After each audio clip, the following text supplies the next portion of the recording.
I've just realised. Part of my setup. Dun dun dun, I'm a naughty boy. There we go.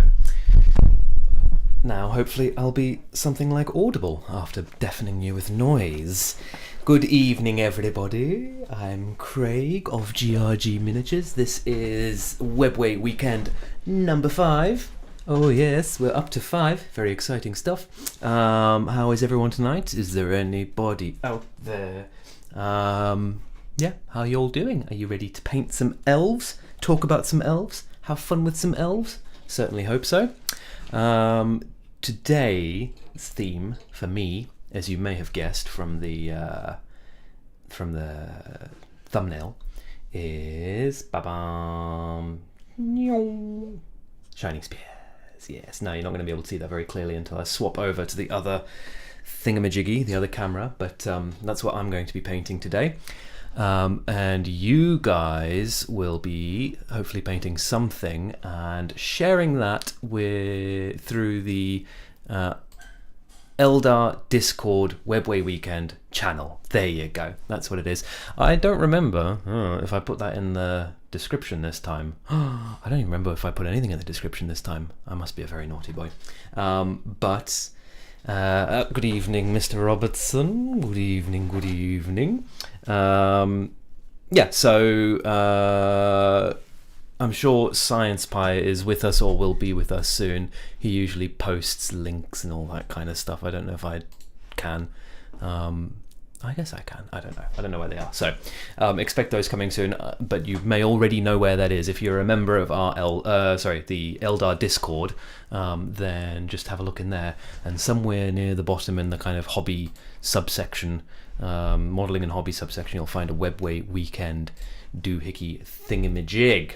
Speaking of which, I had a quick glance before I went in, and it looks like.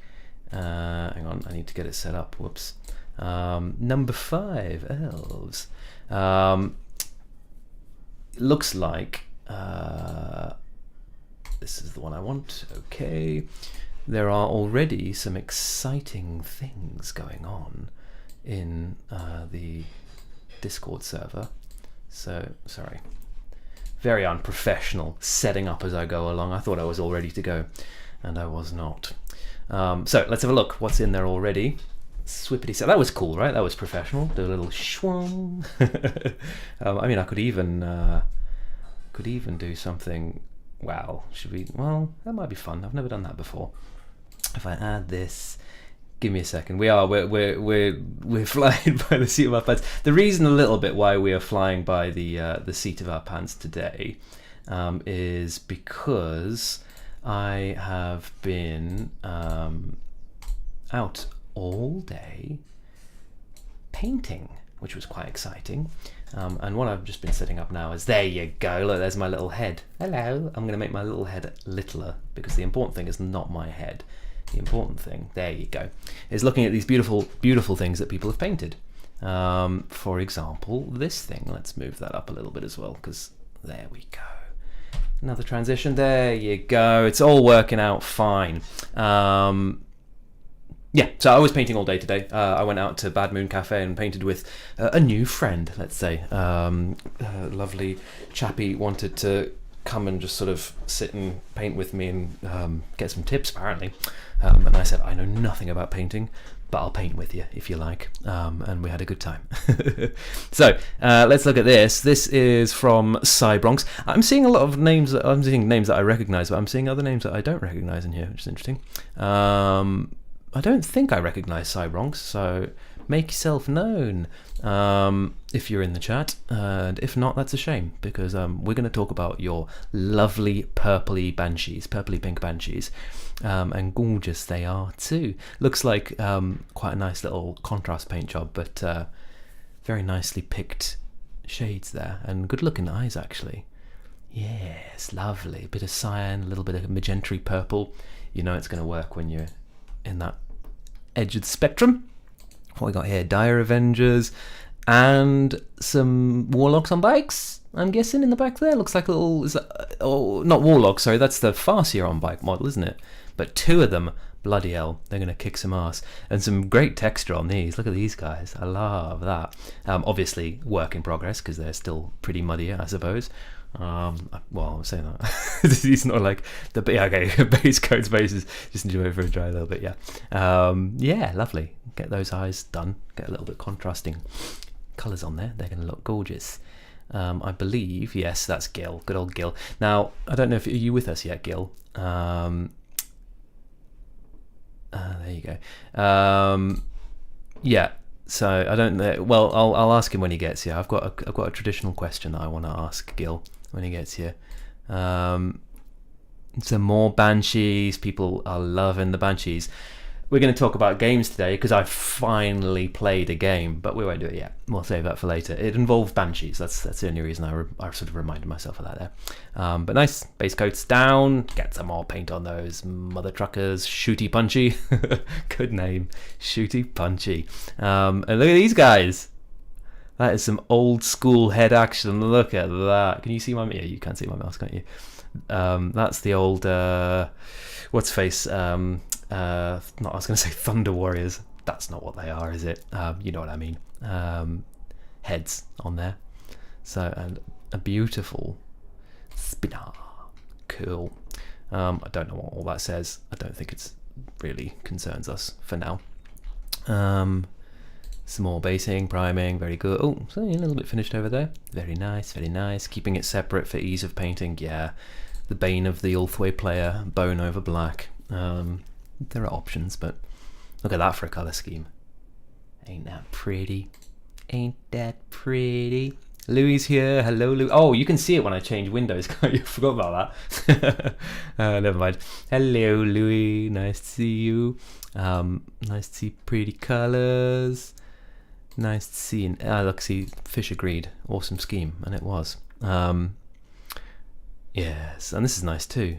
See, that's the thing. I mean, I was watching a video and I thought that's cheeky, but it's kind of true. Trivarian recently did a video on painting my mirror.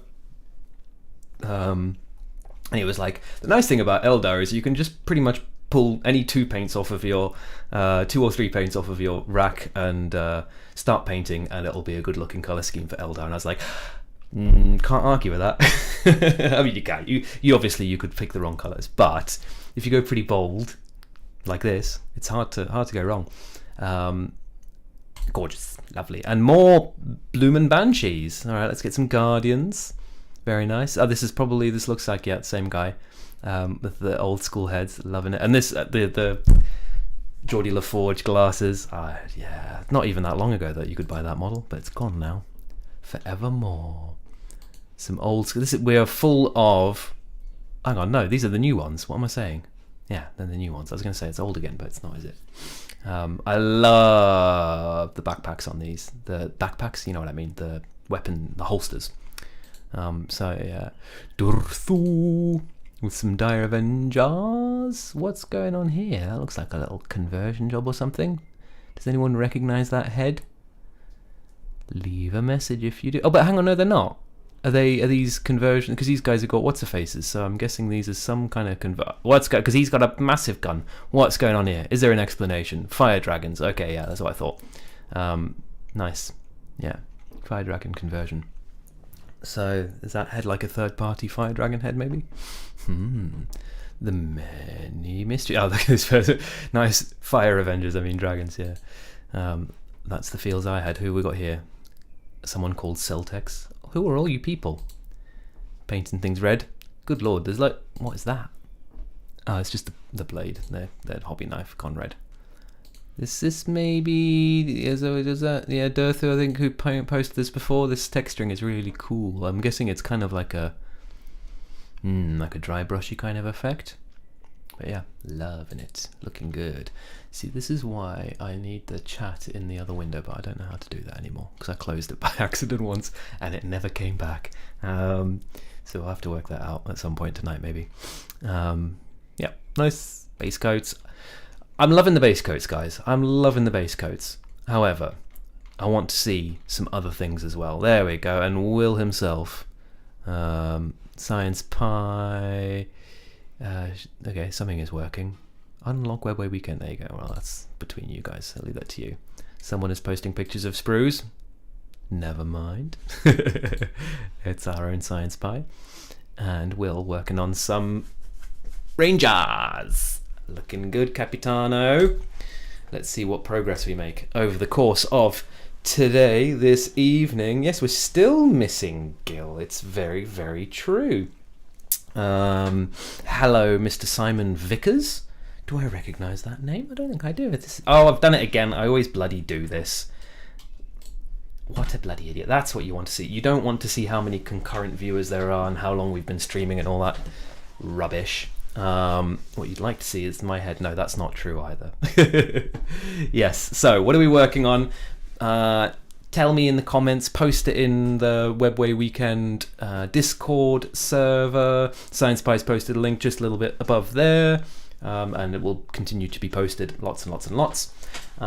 So yeah, what are we working on, chappies? As I said, although I'll say it again, bears repeating, and I think we've got a few more people in. If we switch over to this, there you go. This is really what it's all about. This is the view that we like. This is what I'm working on today. If you don't do that with your minis, you're not a Warhammer player, I'm sorry. Yeah, I've started. These guys have been built and sat on my shelf since they came out, basically, because I just had a big building spree. So I've got all of the new models built and sat on the shelf, waiting for the right moment. I'll talk you through what I did a little bit, just because I can. It was a Molotov Petrol, which is this base coat. This is nice, sort of like grey blue, kind of like a Prussian blue kind of feel. Is that right? Prussian blue, yeah.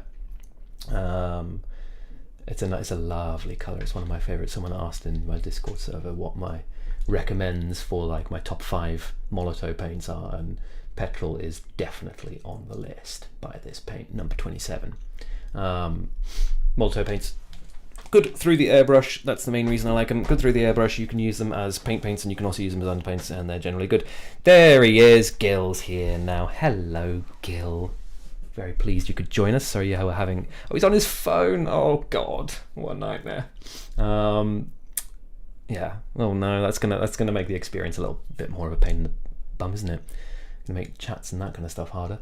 Anyway, so did that, Molotov, and then I wanted quite a smooth gradient on these guys, so instead of jumping straight to white, I then put on a sort of initial mid... No, it's not even a mid-tone, is it? But the initial layer paint was Somber Grey by Vallejo. That's another paint that I really like. I think Gil likes it too, if I remember correctly.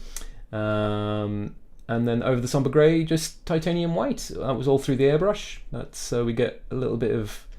They look... The heavy metal ones look great, but they're so bright. It kind of shows a little bit of a... I wouldn't say weakness of the heavy metal style, but a very distinct nature of the heavy metal style, where there's no, like, very little shading on most of their models. And so it's just this big, like...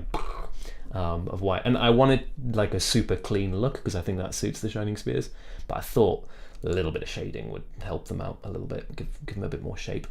And then I mixed up, it's over here, mixed just kind of willy-nilly, so I know like parts or whatever, this ink, Turquoise Deep from Liquitex, with this Instant Color medium. It could have been any medium, to be honest. It's not like this one is. This is the one that goes with Scale 75's version of contrast paints. They're very different. Most contrast paints I would describe as like heavy body inks, so they've got like the body of a regular kind of miniature painting acrylic paint, but the pigments in them are like ink pigments, so they're very bright and very saturated, and they, you know, all that kind of stuff, so that's what gives them that coverage. The Scale 75 ones, if you haven't used them, are much more just like thick acrylic washes, so they're a lot weaker, but which is really helpful sometimes. It's really good for like almost like using like a glaze or what have you.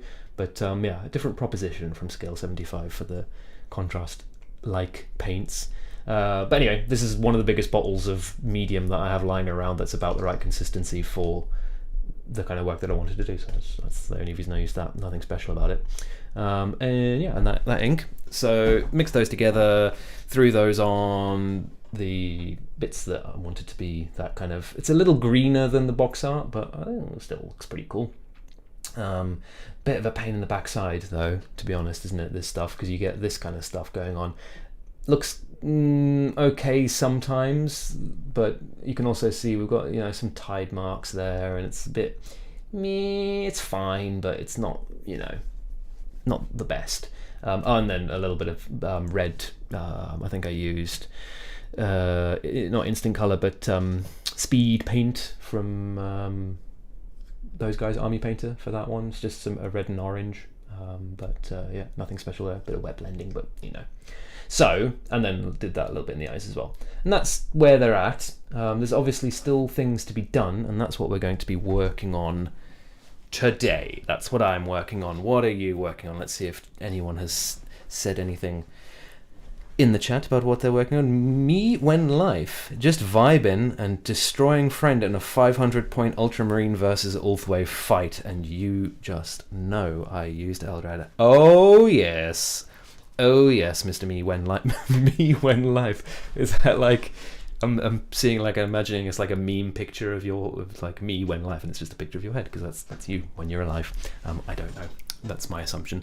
But yes, nice little 500 pointer, little cheeky 500 pointer with Eldrad. That's actually that's quite funny, because it's like more than a fifth of your points on one character. But that's, you know, that's cool. I like it. I like the way it goes.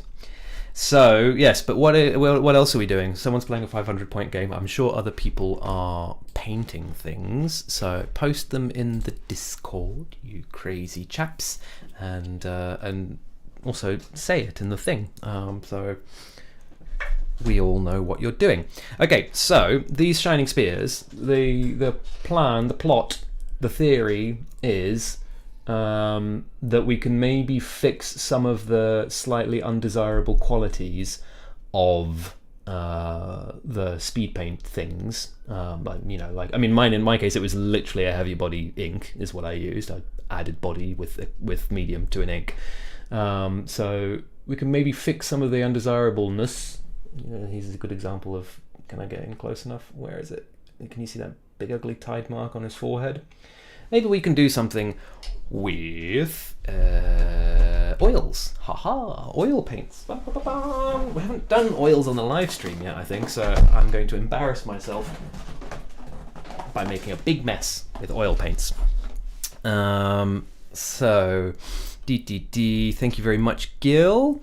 Painted the rider on Science Pie. We ain't dealing with sub-assemblies unless we absolutely must. That's my general rule. And I thought, yeah, he's mostly the same color as the bike. He's white, right? And he's just got the head. So, you know, why not? Yeah, that's my general rule of thumb. Unless I really, really need to, I'll leave the head on. Or, like, sometimes for, like, real speed gains, it's good to leave the head off or something like that, especially with Eldar, because that's frequently what it is, right? It's one color body and a different color head. Those kinds of situations I might consider sub-assemblies, but otherwise, no thank you. So these are my oil paints. I've only got like basically the Winsor & Newton, the Winton like simple set or whatever, you know, like the beginner set or whatever it's called, and that's sufficed so far. I am kind of tempted, the more I'm painting with oils, to go one grade up from these ones, because these are like, they're kind of like student paints, if you like, which means they use a lower grade. That's what I forgot. A glass of water. They use a lower grade pigment in them, so they split quite quickly, which is a little bit annoying. But yeah, they still function. But we are going to, let's see, a little bit of French ultramarine, a little bit of viridian hue. We'll probably want some white and black, because you always do. And I think that's not. Oh, no, I've got ivory black, and which one is? I think ivory black is cooler, if I remember correctly, but we'll find out soon enough. Yeah, and I think that's it. That's all we need.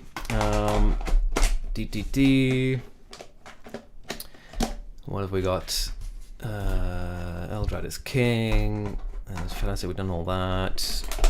Yes, we do need to get a little bit of data over to Gil, bless him.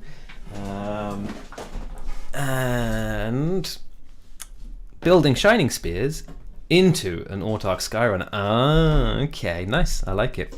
So we're kind of vibing, aren't we? Science Pie. And yes, that's it. Cool. So, Will, does that mean you're working on Eldrad, or are you just very excited that Eldrad exists? Eldrad! That's how I feel, to be fair. Every time I spot him on my shelf, or is he? Can you see him from here? I don't know where he is today. Where is he? Oh my god!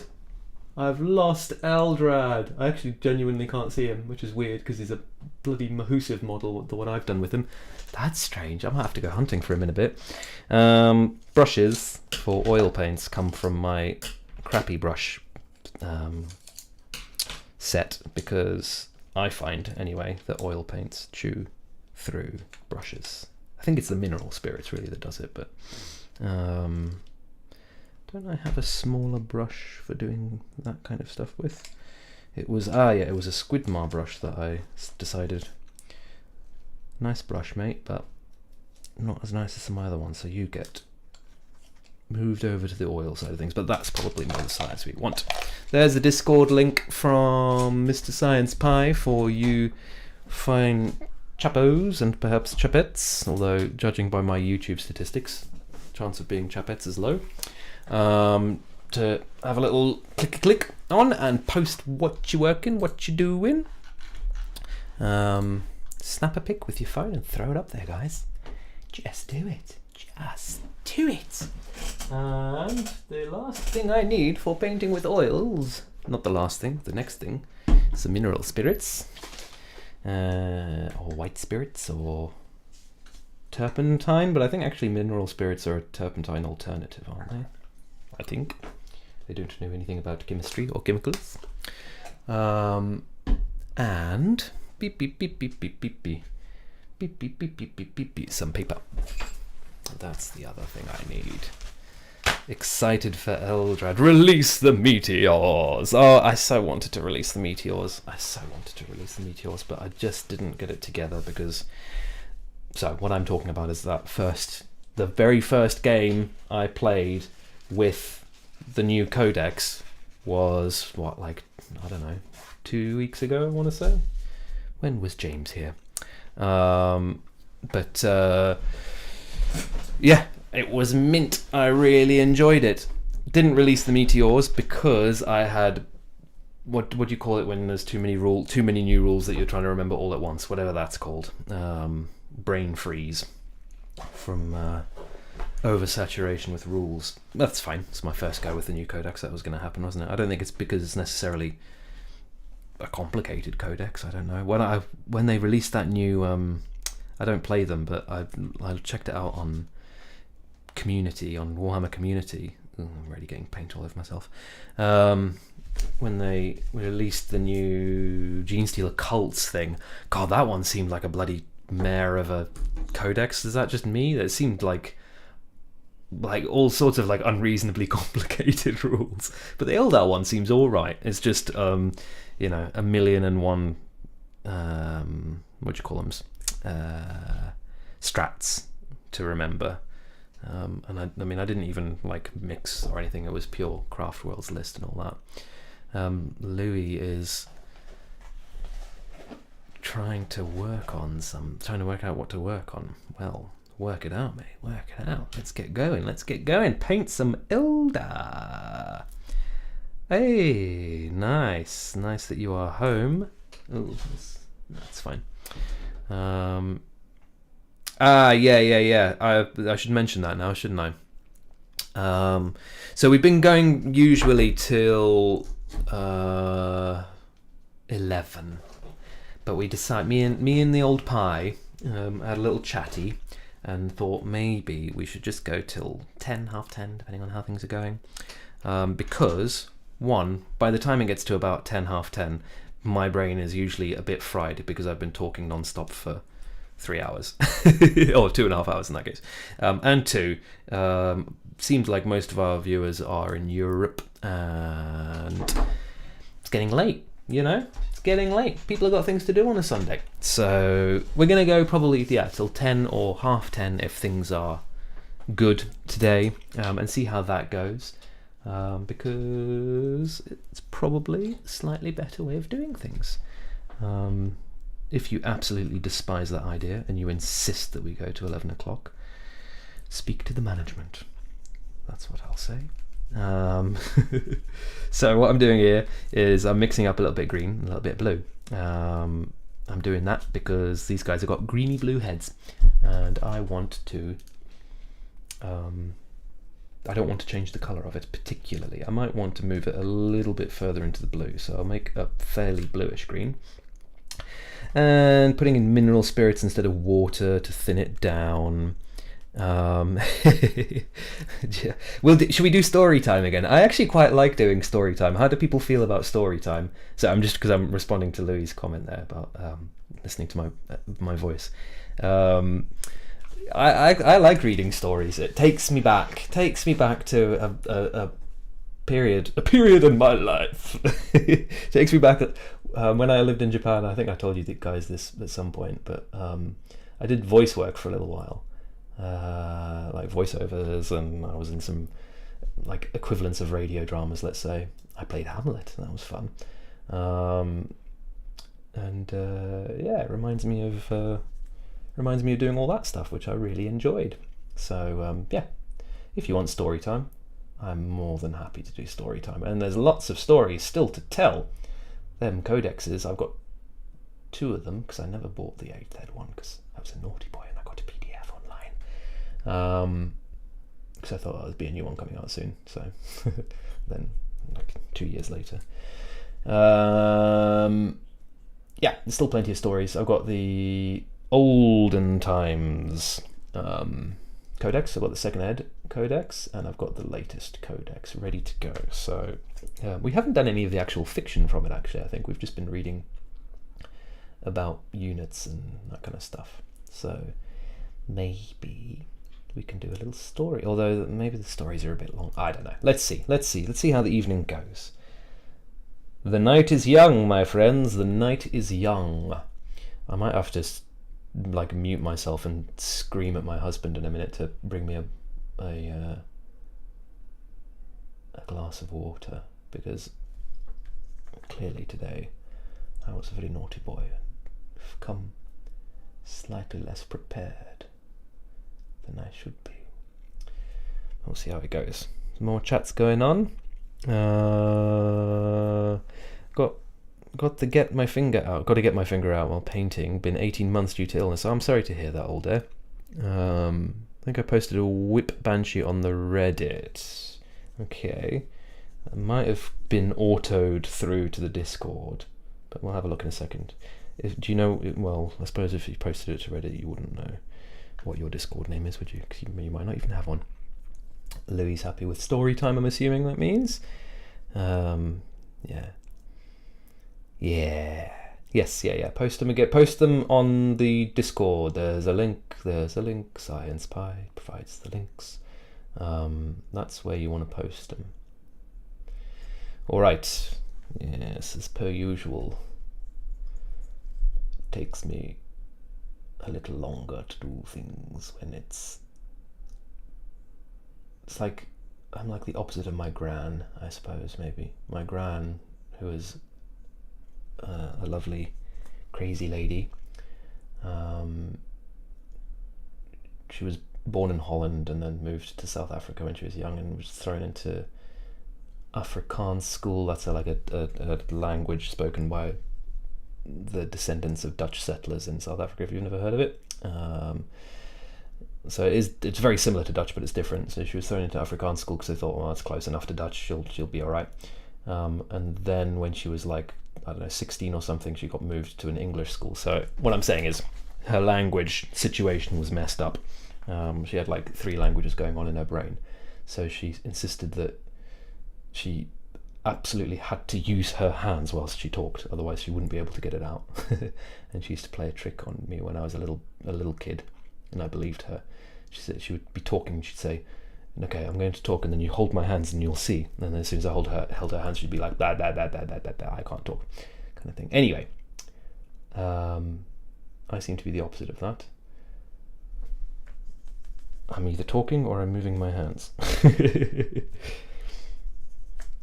So, alright, so what we've done here is made more of a mess. Have a look at that. God, that looks bloody awful. But just you wait, he says confidently.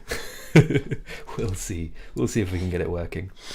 How should you use those inks? Well, indeed. I'm afraid you've come to oil night, apparently. There's lots of options with inks. The Discord invite is broken and out of your control. Oh, boo! Oh, right, yeah, I know what that means. Yeah, that means that it's okay, we can do. Let's see. I might be able to do something about that. What I'll do is very quickly in here. I'm gonna create a channel. I'm gonna call it Webway temp. It's going to be a text channel. It's not going to be private. It's going to be created. Okay, then I'm going to invite people, edit the link. Well, 7 days is enough, isn't it? Cancel, copy. All right, and then in here, I'm going to put it there.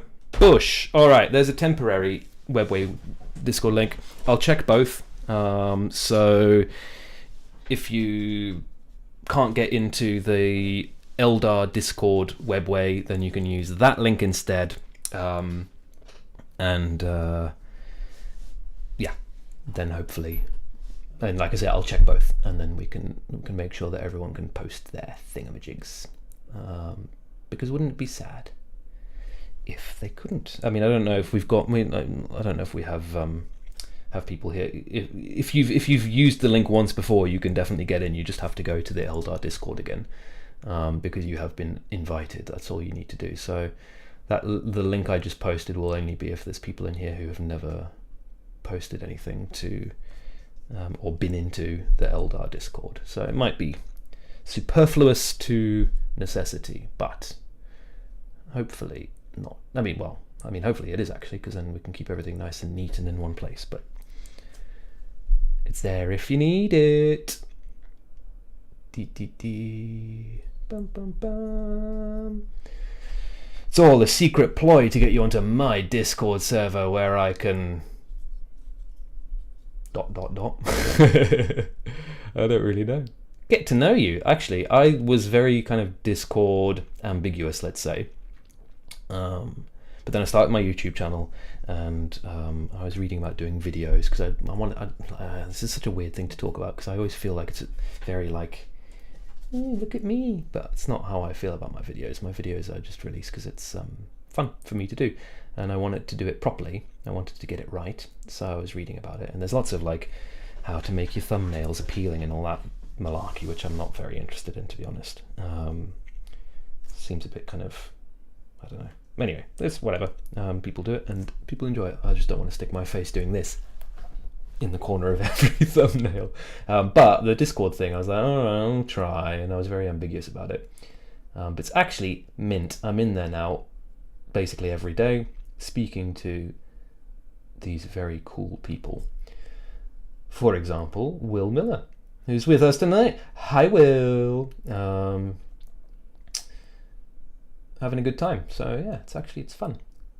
Making friends on the internet. Who'd have thought? It's like the bloody 1990s again. Okay, painty, tiny little man's head. We've got something. It looks like, yes. All right. Everyone's saying that Aldair's things are looking superb, so I want to see. I want to see too. You can't have all the fun. I've got to have some fun as well. Otherwise, it's no fun. Webway, go away. Did it even get made? Why can't I see it? Because but I don't understand. General? First, okay, well, hopefully it'll be there when I come back. Right, so let's see if I can get this right this time. Web screen share. Shwam. Whoop. There it is. Yeah, those swords do look cool. What's going on there? So we've got a bony lady with some red and stuff, and she's got her swords. So is it like a contrast paint or an ink or something like that? Something like that. And then with some like metallics around the edge. This is gold here, or is it gold? Am I going crazy? I can't tell from the photo. I'll be real. But I love this this kind of effect that you've got going on with the textured dark bits. I'm curious. Let us know how it's done. Is it a contrast paint? It might be. Yeah, looks awesome. Very cool, very cool. Right, now I'm going to remember to do that. Try again, do that. There you go, before I change to the ugly YouTube screen. There we go. Going to take a few months getting back into it before I can touch the swords again, I think. Right, yeah, take it slow, man. Take it slow, no rush. It's your hobby. That's the nice thing about hobbying, isn't it? One of the nice things. You work at your pace. You paint how you want to paint. You paint what you want to paint. There ain't no pressure. Just have a good time. And tell me how you did those swords, because I'm curious. Thin layered silver blade, gold, I'm assuming, edge, black ink with Damascene details. What does that mean? What is a Damascene detail? What do you mean by that? Am I stupid? Damascene details. Damascene details? I feel exposed. I like words, but I don't know what that one is. Will, you mentioned inks. So I'm not going to do it because I'm in the middle of something, but inks, lots of uses for inks. The simplest use for inks in mini painting is just adding extra vibrance to anything. Inks are much more kind of saturated than their regular acrylic counterparts. So what you can do is you can put a little dash of ink on your palette when you're painting, let's say, some fire. Oh, I've just realised. Oh, bloody hell. Should we do some inks? I've just spotted something. Yeah, so if you're painting something like fire or whatever, you could put a little splash of red ink on your palette when you're done with the regular painting. So you do your orange, your red, and your orange and yellow and black and all that kind of stuff. And then you would get something like a red ink, and you'd just thin it down a little bit of water or whatever, just so it's not, because the red inks tend to be quite powerful. And then you would glaze that in over the top, and it'll make whatever it is that you're painting go boom and super, super poppy, and jump right out at ya. Shake. So yeah, that's one. So glazing in for extra, and obviously I've used red as an example just because I think that was one of the first places I used inks myself, was like glazing in over fire. So that's the first thing that came to mind.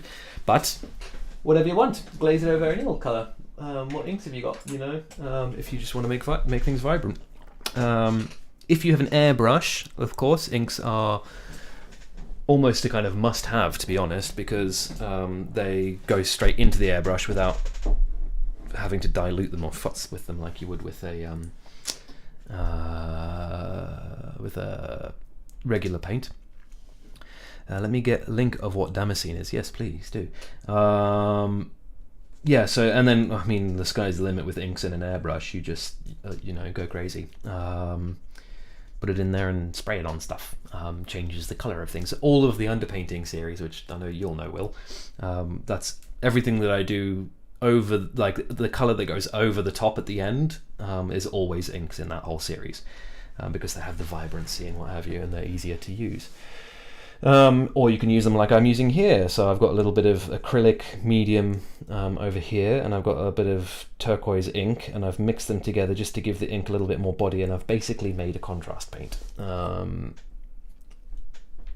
No fuss. And then I'm going to paint that contrast paint. I've made it a bit thinner than I did before. Might want a little bit more ink in there. And then yeah, I'm just going to use it like a regular contrast paint basically. So that's another use for inks.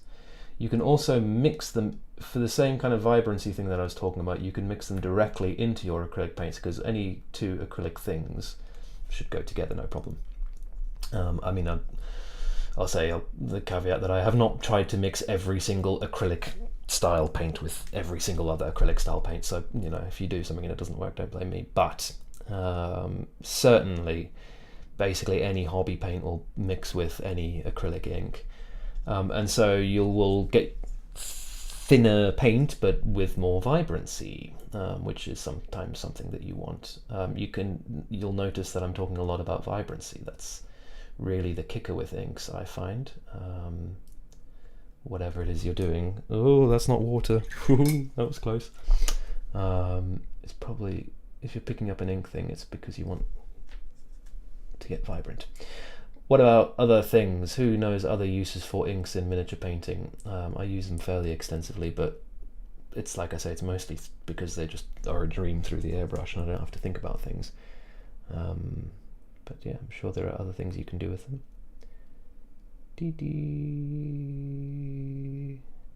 Yeah, I mean, you can literally just use them as washes as well, but they're very strong. I use an ink to paint basically every piece of leather I paint now, because it's just the best. That's the Vallejo Skin Shade, I think it's called, a Skin Wash or something. Don't know why they called it that, because I can't think of a skin tone I'd want to wash with that colour. But it's great for leather. And so just like a regular acrylic paint, I just paint it on, but it just has a different kind of vibrancy and a different. They dry faster, so you've got to be careful. Do they dry faster? I mean, like the edges and stuff, so you get tides and that kind of stuff. But anyway, oh yeah, like I just did then, because I realised that I'd left a little bit out. Let's get the water far away so I don't accidentally put that in there. Let's actually just dab that up as well.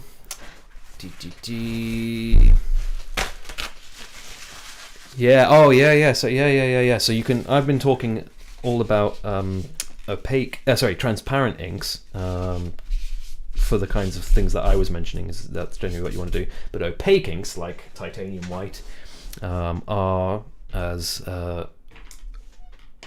Older, I'm saying that right, Older mentioned, are great for doing like free hands or something where you need a lot of fluidness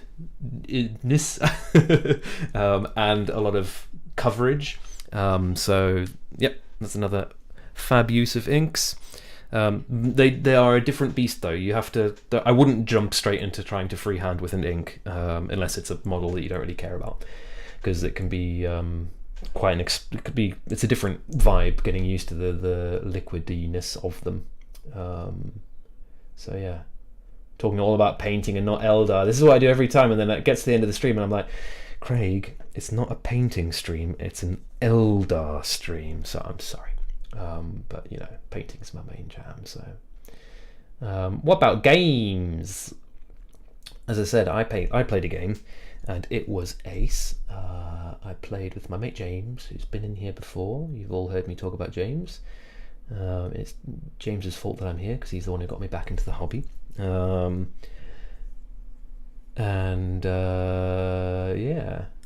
it was ace. I won, which was nice. It's nice to win. It's not the main purpose of playing, but it's a cool bonus what you can do. Even though I was getting used to new codex-y stuff, so I was quite chuffed that we made it. Green ink for Ranger Cloaks sounds like a plan. Sounds like a plan. Using white inks on the Sylvaneth Revenant wings. It's not an old model. Well, I mean, AOS elves get a part. We've had all sorts old air.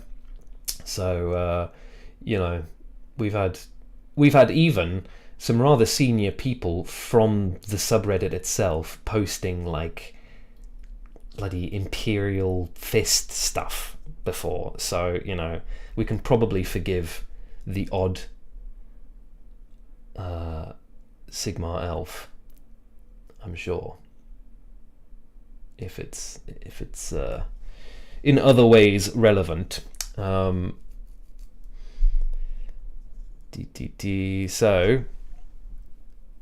Science Pie played in doubles with me, Custodes versus Harlequins. What does playing in doubles mean? Does that mean two of you played and you kind of took turns to take the thing?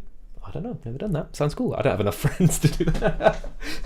God, you've got you've got more than one real world friend that plays Warhammer. My word. What is this? Whatever you call that, social amazingness that you have.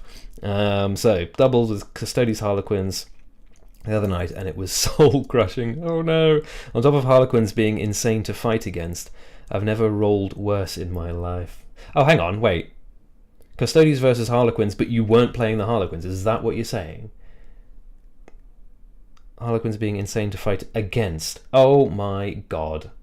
Science Pie, you are the moderator of our Eldar, and this is the our Eldar Webway weekend hobby hangout, because we like our alliterations apparently. And you're telling me, you're coming in here telling me that you're playing Custodes. I don't know. Some people. At one point, I took 6 wounds on my shield captain. Yeah, shield cap. There's no shield captains in a Harlequin army, is there? So I think you might have been playing some kind of monkey business from 1 psychic power, and I had the 4+ invuln against mortal wounds. That's well, actually, you know, I'm going to give you a pass because you're telling us about how kick-ass the elves are. So I'll give you a pass. You're allowed to talk about it. Let's put something there. No, I don't want that. Nice, man. I mean, I'm sorry. You know, obviously, I'm deeply sorry that you had such a tough time. But you made it through. You know. Soul crushing. I've played soul crushing games, and actually it can be pretty bad. Like, I thought I was quite a reasonable human being until I tried to play the current Chaos Space Marines against, what did I play them against? Oh, now I'm talking up, there was no Eldar involved at all. Am I allowed to talk about this? Anyway, we're talking about soul crushing games, and oh my god, I think I played them against Space Marines or something, like regular Imperial lapdog Space Marines, you can see no word bearers over my shoulder. There are no word bearers. That's not the army I'm currently talking about. Wait, is that the right side? I'm confused. Is that? Oh, whatever. Yeah, it would be that side, wouldn't it? Anyway, because my head is even tinier to me on that screen.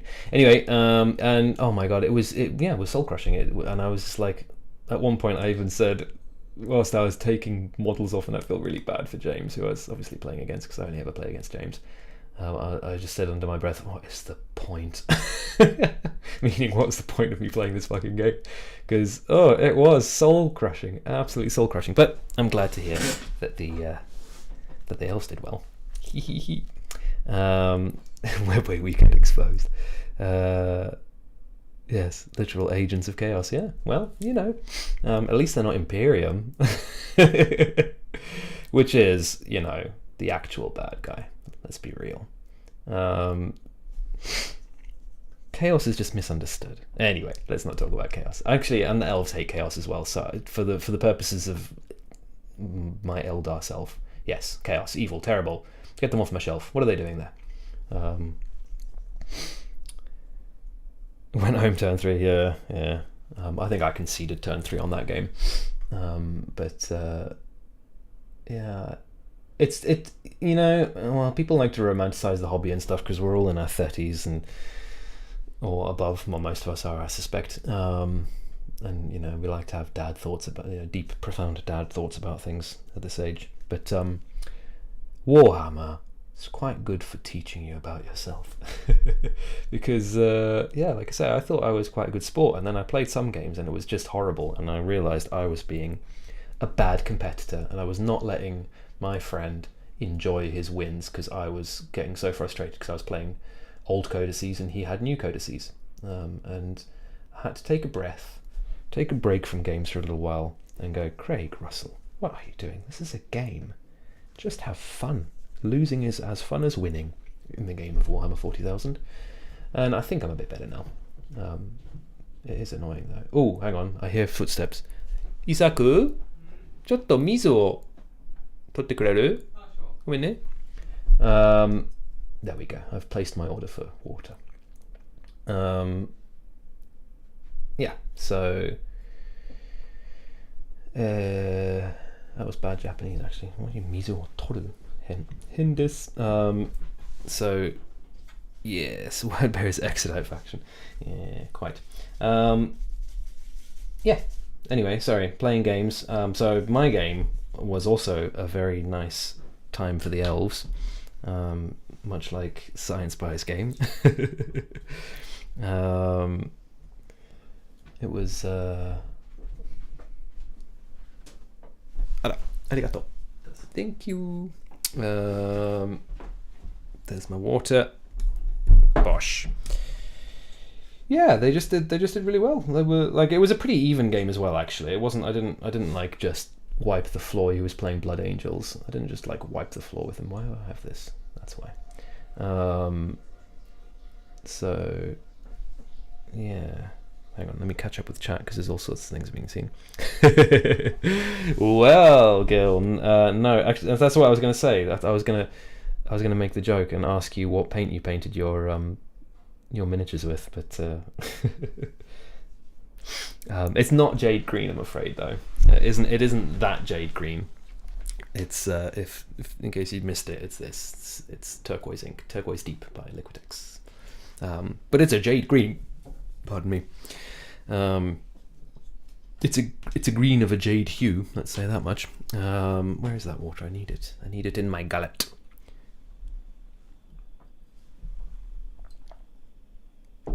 There we go. Oh yeah, you speak Japanese, don't you, Louis? Yeah, we did this discussion because we were looking at your the sex toy that you got last time, right? That's what it was, right? If I remember correctly, it was a strange thing. What else do we say? So Jade Green, nearly 300 points of jet bikes into 9 troops and killed a single troop. Wow.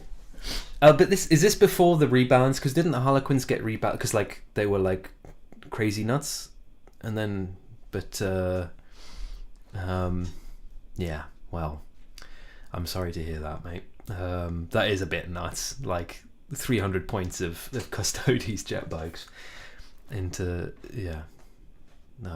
troops. What are they now called? They're called the whole thing is the troop player, right? I'm assuming it was a player. But yes, 9 players. That's crazy. Unless 9 did he have 9 separate troops? How big was this game? I don't know. Anyway, but still not good. Put all the luck dice into Mount Doom. Someone explain to me how that works. I haven't looked at it yet. I know how I get the Craft World one now, but how does the Harlequin luck dice work? Because it's different again from the Sisters and Craft Worlds, right? So I'm not quite sure. It's even Webway weekend if we don't have the same Jade chat, right? Show me your Jade, Gil. Show me your Jade. Where is it? I'm going to check the thing in a second. Yeah. He asked for water. Yes, it did. Jade Way weekend. I like it. Hello, raging again. Hello. Nice to see you, sir. Young guy twist the rules with Necrons to always win. I got so focused on crushing him and then realised it's just a hobby. It's hilarious. It's not really Warhammer unless you've destroyed the soul of a child for just to win, right? Surely. I found out today from the guy that I was painting with at Bad Moon Cafe. He used to play Magic the Gathering a lot, and he said if you think that competitive play is vicious in Warhammer 40,000, you should go to a Magic the Gathering tournament because apparently those guys are nuts. So there you go. There's some information for you. And it's also, I didn't know this either, it's even worse than Warhammer in terms of spends, because apparently like what did he say, every year or multiple times a year, basically like half your deck will become useless because they'll change the rules and you'll just have to buy it all again. So it's not like you get to buy the model and then they change rules and you just have to buy the codex. Like just the card becomes unusable. Which is, that's a business plan. Wow, I thought. But if people are having fun, so it goes. Drink paint water or die of dehydration. That's certainly one thing. The teapot, yes, indeed, yes, the teapot that Louis received. Yes. No, a troop of 9, whatever they're called. Oh my god! So it really was 9 little clowns, and you killed one with 300 points worth of. Oof, that was yeah. That's painful. My friend plays Magic the Gathering, and she is always raging about this exact same thing as Warhammer fans are raging about. Right, yeah. Well, there you go. So, aren't we all very angry at the fact that we have a nice, fun hobby to play? No, but I mean, the money thing, it's not to be scoffed at. It can get serious. You got to be careful. Not all of us are millionaires. No, well, I'm not a millionaire anyway. All right. That is a little black dude. Who is that from? Science Spy. Okay, so this is going to be your Autark, right? Autark on bike. Nice. He's looking like he's met a Harlequin that doesn't like him very much, judging by the last game you played. But I'm sure he'll be right as rain, or at least further along by the end of the evening. Look at this. Woo, that's pretty. That's so pretty. So this came from the ink conversation, right? So these are the wings on a Sylvaneth something or other, a big giant bug, and I'm assuming. So is this freehand? That's pretty cool. If that's freehand, you've done a really nice job of making that feel. Or if not, I'm assuming that you mentioned this because you've done, or maybe this bit, maybe the eyes were what you were talking about for the free. I don't know. You explain yourself, all there. But these blends in the back, round, gorgeous, absolutely gorgeous, and more Imperial pennants. Yes, I have seen this before, and I'm very pleased. As I said to you, Science Spy, I love the kind of like cold, sort of like just like. There's just no like a haughty kind of disregard for the Imperial troop underneath her. I think I've mentioned this before. I always think of Wraith Seers as hers for some reason. Don't know why. That's what my brain does to them. But yes, lovely. A little bit of Imperial Fist death. That's what we like to see. I'm going to hop over to here. Why is this? I don't know. This is people joining, but where did it go? Why is it not there? Oh, it's there. It's up there. There you go. No, okay, no one's posted it yet. Cool. So this means that we have access. Oh, I've done the thing again. Ah! I don't mind you seeing that, obviously. Who cares? But it's just, I don't think you want to see it. It seems unprofessional somehow. It doesn't seem like the right thing to do. All right. We've got loads more chats. I invite you guys to try the teapot if you insist that much. Oh my. Yes, hello, Spook Rosa. The hobby session's going just fine, thank you very much. I'm having a good time. Hope you guys are. Post your minis, post your works in progress. Let's have a look what you're doing. I mean, if you're just hanging out, that's cool too. But why just hang out when you could be painting your beautiful elf army? Or, don't tell anyone, you could be painting anything really. But I would like to see what you're working on because it's fun. Part of the fun of the evening. I am making something like progress with these guys. For those of you who weren't here when we started, I'm trying to smooth out some slightly dodgy contrast paint, inverted commas, work that I did with oil paint, and at the moment I'm making them look worse, but I'm hoping by the end of the evening they will look better. Here's hoping. What else is going on? Even if Warhammer 40k is expensive, at least the models you pay for is the one you get, yes, and not a random pack of cards. Yes, Mr. Himmel, I agree. It seems, I mean, it's part of the game, isn't it? It's part of the fun for people who play those card games, I'm assuming, but crazy to me that you could spend, how much are the packs? Dun, dun, dun.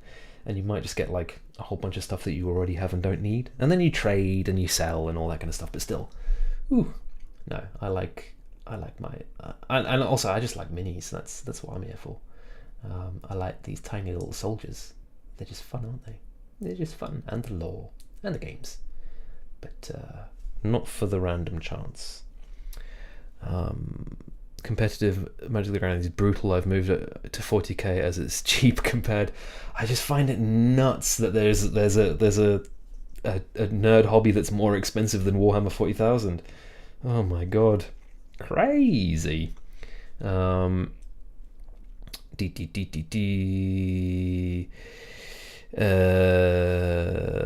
no. Okay, that's part of the model. Okay, so those bits were part of the model, but still, yeah. Looked bloody nice. Although, I mean, that is the kind of thing that you could use inks for if you were freehanding, because they're so liquid. You can just pull it along the model, and it won't be like, you won't have to go over it again and again like you might with a regular paint. So yeah, that's another use of inks. That's what we were talking about earlier. Raging Again has finished hobbying for today. Got his Cursed City skeletons done. Nice. We like it. A little bit of hobby. What's it facing?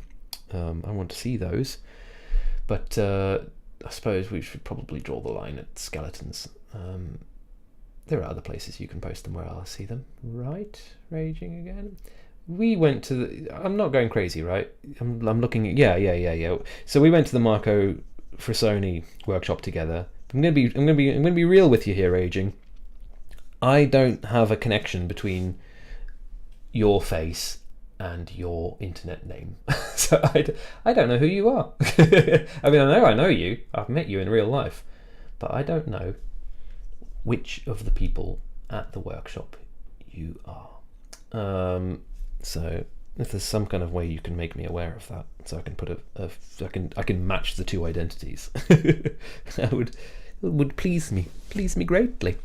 Broke the spears at least 5 times. Oh no. Oh okay, yeah. That happens as well sometimes, especially with building. Oh my god, building the X-Arc for this bloody thing. So the arm comes in 2 parts, and it's a little skinny connection point, and you want to use plastic glue because it's the right thing to do, but then you have to stand there for 6 hours holding it, and ugh. And I know you can pin it, but I'm not bloody pinning it. Sod off. So yeah, fun as long as you get the cards you want, right? Yeah. Lurk and eat away, my friend. Just curious, are small flying bases 32 mils? I don't know, don't use them. Throw the plastic ones away, and I use ones that I've printed myself because I like to put magnets on all my stuff, and you can't put magnets in the flyer bases you get from G-Dubs. So I 3D print these. I keep on meaning to make these files available. I think I made one available, but I need to make all of my base files available on Cults, because I'm sure some people out there have printers and would find them useful. To be fair, there's probably, just search for it on any of the 3D file sharing sites, and I'm sure someone's done it already, but I should put mine out there just so when people ask about them I can say there it is. But yeah, so I don't know if the ones you got with these guys were definitely not 32. Someone's probably answered this question. DTD, howdy Rosa, back in a bit. Yep. Dog you demanding walksies, that's nice. Oh, they're 30 mil. Okay, there you go. 32 mil. What? I don't know what's going on. You lent me the lamp clamp. There you go, Raging Again. I know who you are now. Hello and good evening, sir. And a pleasure to, I don't know, be with you again. I was going to say see you again, but it's just not what's going on, is it? Let's be real. I ain't seeing anything but tiny little elf men and the jet bikes they flew in on. Right. I'm doubting myself. I'm feeling like this isn't going to work because I've just realised that it's probably not dark enough, but whatever. We're going to go with the flow and we're going to see what happens. Oh, no, one more. X-Arc. Right, I'm going to do this one last guy here, laying on these base layers, and then we'll do something else for a little bit. So yeah, so it's gluing. Can you show the base again? Yes. Look at your screens now if you wish to see the base. I'll go get my ukulele base now. This base. So it's just an oval base. Did I base it on any of the GW oval bases? I don't know, maybe, but I don't think so. I think I just went, it's probably about the right size in the CAD software. And it comes with a little hole there, so you can still put it through. Sometimes you have to trim off the bottom of that, but and then just a little raised bit, a little, little thing there to put the magnet in. 3x2, I think, the magnet, and that's it. And printed on an FDM printer, because filament printer, because why would you do this in a resin printer? And I don't have one. And that's it. Yeah, easy peasy. And then I've got one that's slightly bigger than this, and one that has like a 3D printed base bit as well that I use for my tanks, because they're a bit bigger and I want something a bit sturdier for them to sit on. And then I also have like the full gamut of round bases with this little thing in here, because I just got sick of magnets coming off, or like having to build green stuff crap around them, and what a rigmarole. This is so much easier. And if you print them with the settings that I print them with, it like, these 6 that I've got for these guys took like less, maybe an hour, something like that, to print. There's no time at all. So whilst I'm building, I normally print the bases whilst I'm building. So anything that is like in my collection for me to use gets this. The stuff that I paint for YouTube and what have you, I normally just stick on the bases, because the GW bases, because I'm not going to take them anywhere. I'm not playing with those. They're just for painting. This stuff all gets those kinds of bases. The last 40k game played was against Harlequins. It was pretty traumatic. Yeah, I mean, to be fair, even before the codex dropped, right, they were nasty. The Harlequins was the one army that I was consistently winning with when I was playing before the new codex dropped. So, which is cool. I mean, oh my god, there's so much interesting stuff about Harlequin lore. I just wish they weren't so bloody 80s GW cheesy, or early 90s GW. the Harlequins, I mean, I wish they were a bit more like the models I'm talking about now, sorry. I wish they were a little bit like I like that they're kind of like traveling performers, and that's cool, that's interesting, like lore wise and stuff. But they just went with the really cheesy, like the cheesiest possible theatrical theme you could go with for them, because they came up with them in the 80s or early 90s, whenever that codex came out, and they thought it would be cool, and it was at the time, but it's a bit cheesy now. Anyway, but yeah, they're a cool army. Should I do a little? I think I've shown you my Harlequins before, but maybe we'll do some Harlequin look-seeing in a bit. Yes. Right. I'm losing the thread a little bit. Someone get me back on track. What are we talking about? Isn't that modelling for advantage? What's modelling for advantage? What did I do? No, it doesn't count with base. So this is why I don't care. This is why the flyer bases aren't based on them, because as far as I'm aware, everything that flies you measure from the hull. Is that not true? Have I been cheating this whole time? I'm pretty sure that if it flies, you measure from if it's on a clear plastic base, basically. If GW give you a clear plastic base with it, you don't measure from the base, you measure from the hull. And so you can theoretically stick it on whatever base you like. I think. Hope so. I mean, I'm not going to any bloody tournaments anyway, so what do I care? But correct me if I'm wrong. Beep, beep, beep, beep, beep, beep, beep. Where are we going? Trying to get in here. This is modelling for painting disadvantage, because I cannot get into his nooks and his crannies. There we go. Lovely Mr. Eldar man. Okay. Alright, that's your green bits done. Okay, so I have an eBay seller I always use for bases, as they're not only cheap, but they have the textures that GW ones have. Right, yeah.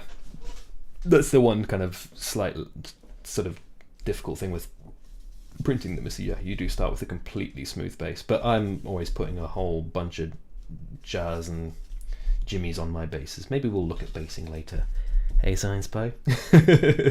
Sorry, reference to an earlier conversation. But yeah, so it doesn't bother me too much. But yes, that is true.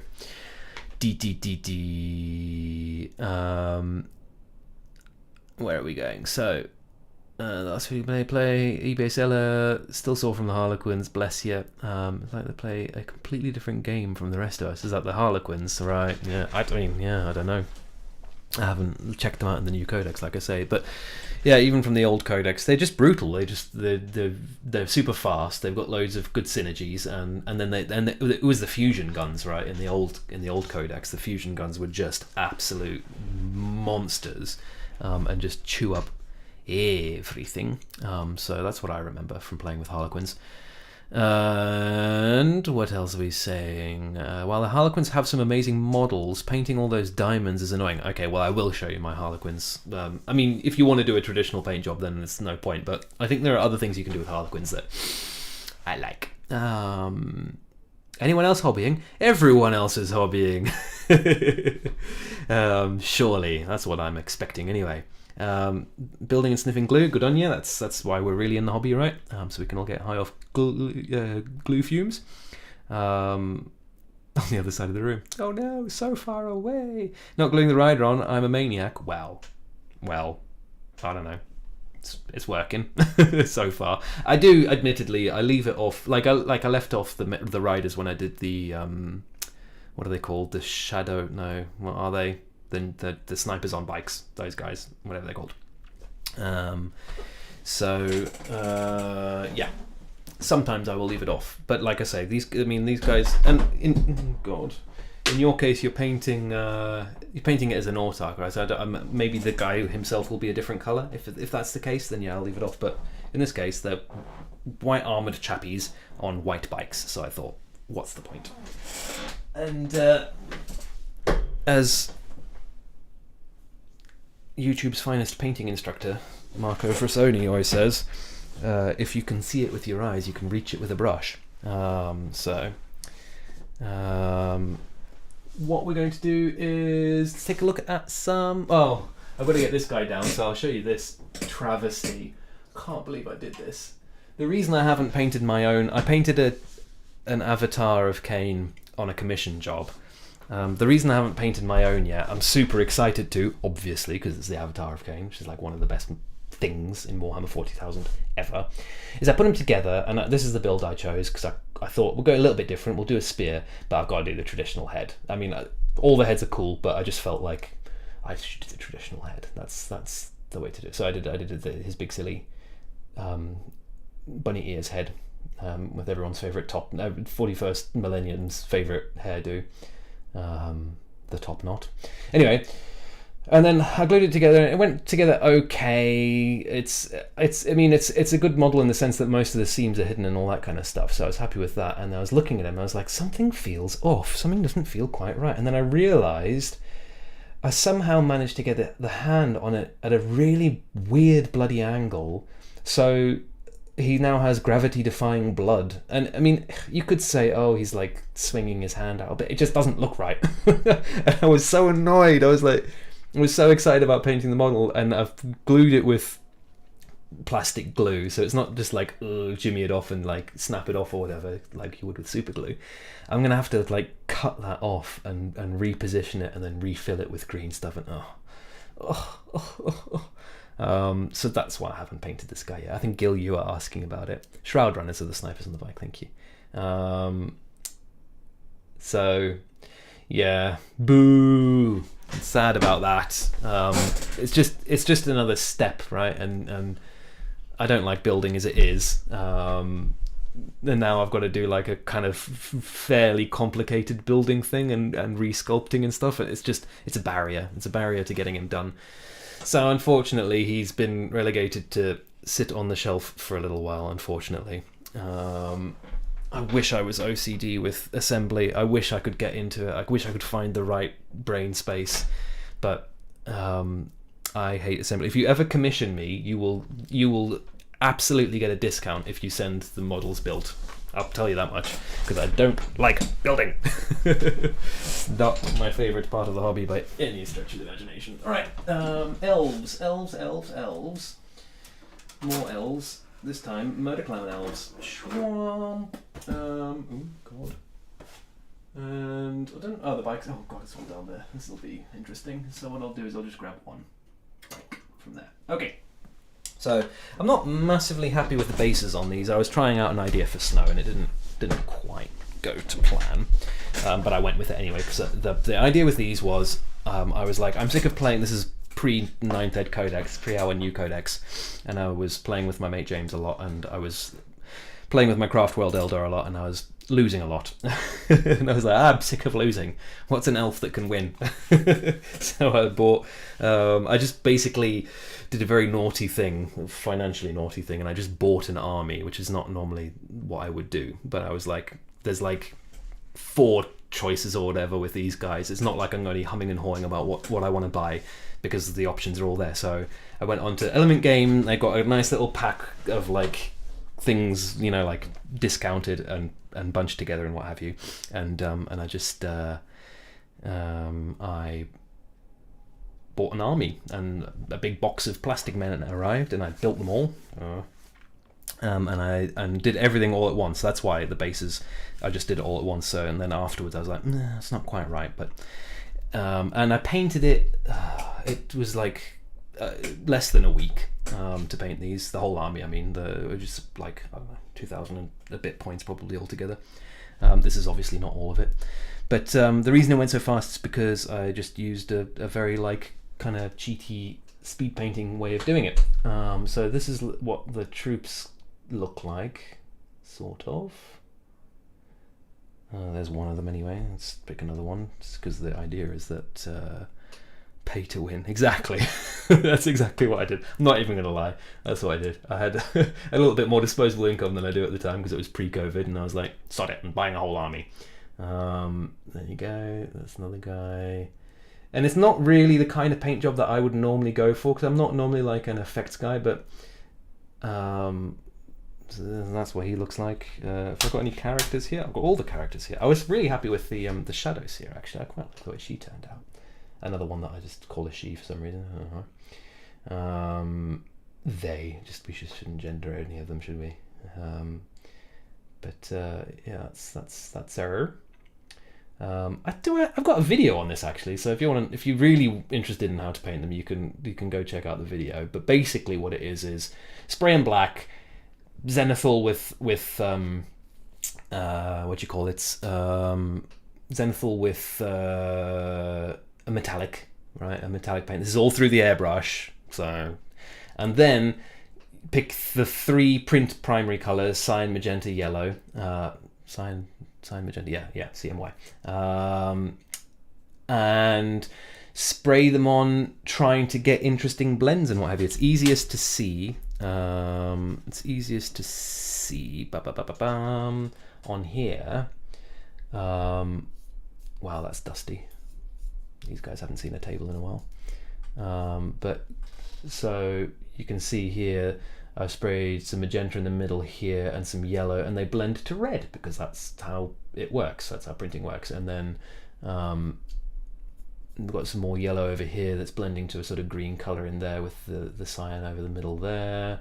There's yellow and cyan over here is going green. A little bit of purples going on over here because the cyan and the magenta are mixing. Yeah. Anyway. But yeah, and then after that, pardon me, after that it's just super simple. Like, this is an army that I do sub-assembly for, so I'll leave the heads off because the heads are super easy to do. You spray them petrol blue, and then you do zenithal white ink, and you've got all beautiful white looking shaded thing, and that's basically it. Do a quick spray for the hair. It takes no time at all.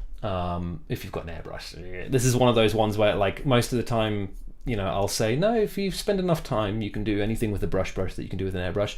I wouldn't try and do this with a regular brush, I'm afraid. This is an airbrush jobby. And yeah, there are those color shifting paints. I think someone mentioned it in the chat. I sort of half looked at just now, sorry. I just don't like the lack of control. I just don't like the fact that it's interacting with real life light as much. Don't get me wrong, if that's what you've done and you love it, more power to you, and I bet it looks awesome. So, you know, ignore me. But for my personal army, I wanted something where I could do a little bit more control. So, for example, so you got CMY, right? And then you got 3 colors, and then they mix to the other 3 colors, the red, green, blue. So what I did for the quote unquote characters was all the rest of the army is just a mix of all the colors, but the characters, like, she is just cyan and yellow, magenta and yellow. So you can see the magenta color on the bottom of her cloak there, and then it turns into red because of the way it mixes with the yellow, and then up into yellow. So, you know, but then this chappie, the solitaire, is magenta and cyan because that mixes into blues and purples and that kind of stuff, and I thought that was more appropriate for him. So for the character-y type models, I limited myself to 2 of the colors, and that makes them stand out a little bit more on the table. And there's the Death Jester, who's actually not finished, not properly finished anyway, but he's finished enough to play. And so he's got green sort of things going on. Anyway, that's them. In case you're curious, now you've seen them. Like I say, there is a video if you go. It was actually one of the earlier videos that what I did. But if you're super curious about how to paint them, go have a look at that. I'm going to put them back now. Beep, beep, beep, beep, beep, beep, beep. Which means you're going to have a look at my backside. Oh, don't do that. I'm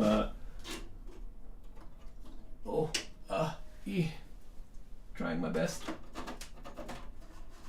Come on, in you slide.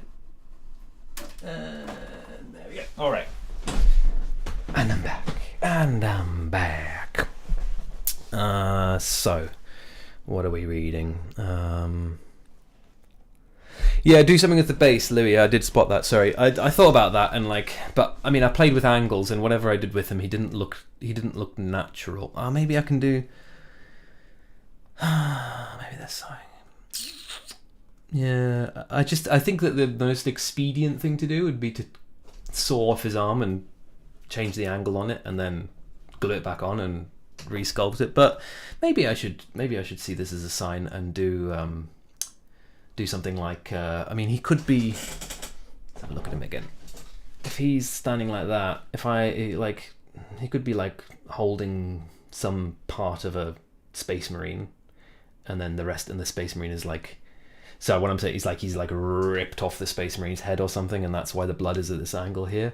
But then it should be curved, shouldn't it? It shouldn't be straight like that. It just is not right. And also the blood is not the blood from a dead Space Marine. The blood is because he's the bloody-handed god. His hand bleeds because of the curse, right? So I don't know. And also, yeah. So the other thing I tried is I was like, okay, well, what if we take the blood as the center of gravity? So we just do that with the but that looks. That's not right. What are you doing? What are you doing, Abby? You having a laugh, mate? You're falling over. So yeah, I don't know. Yeah.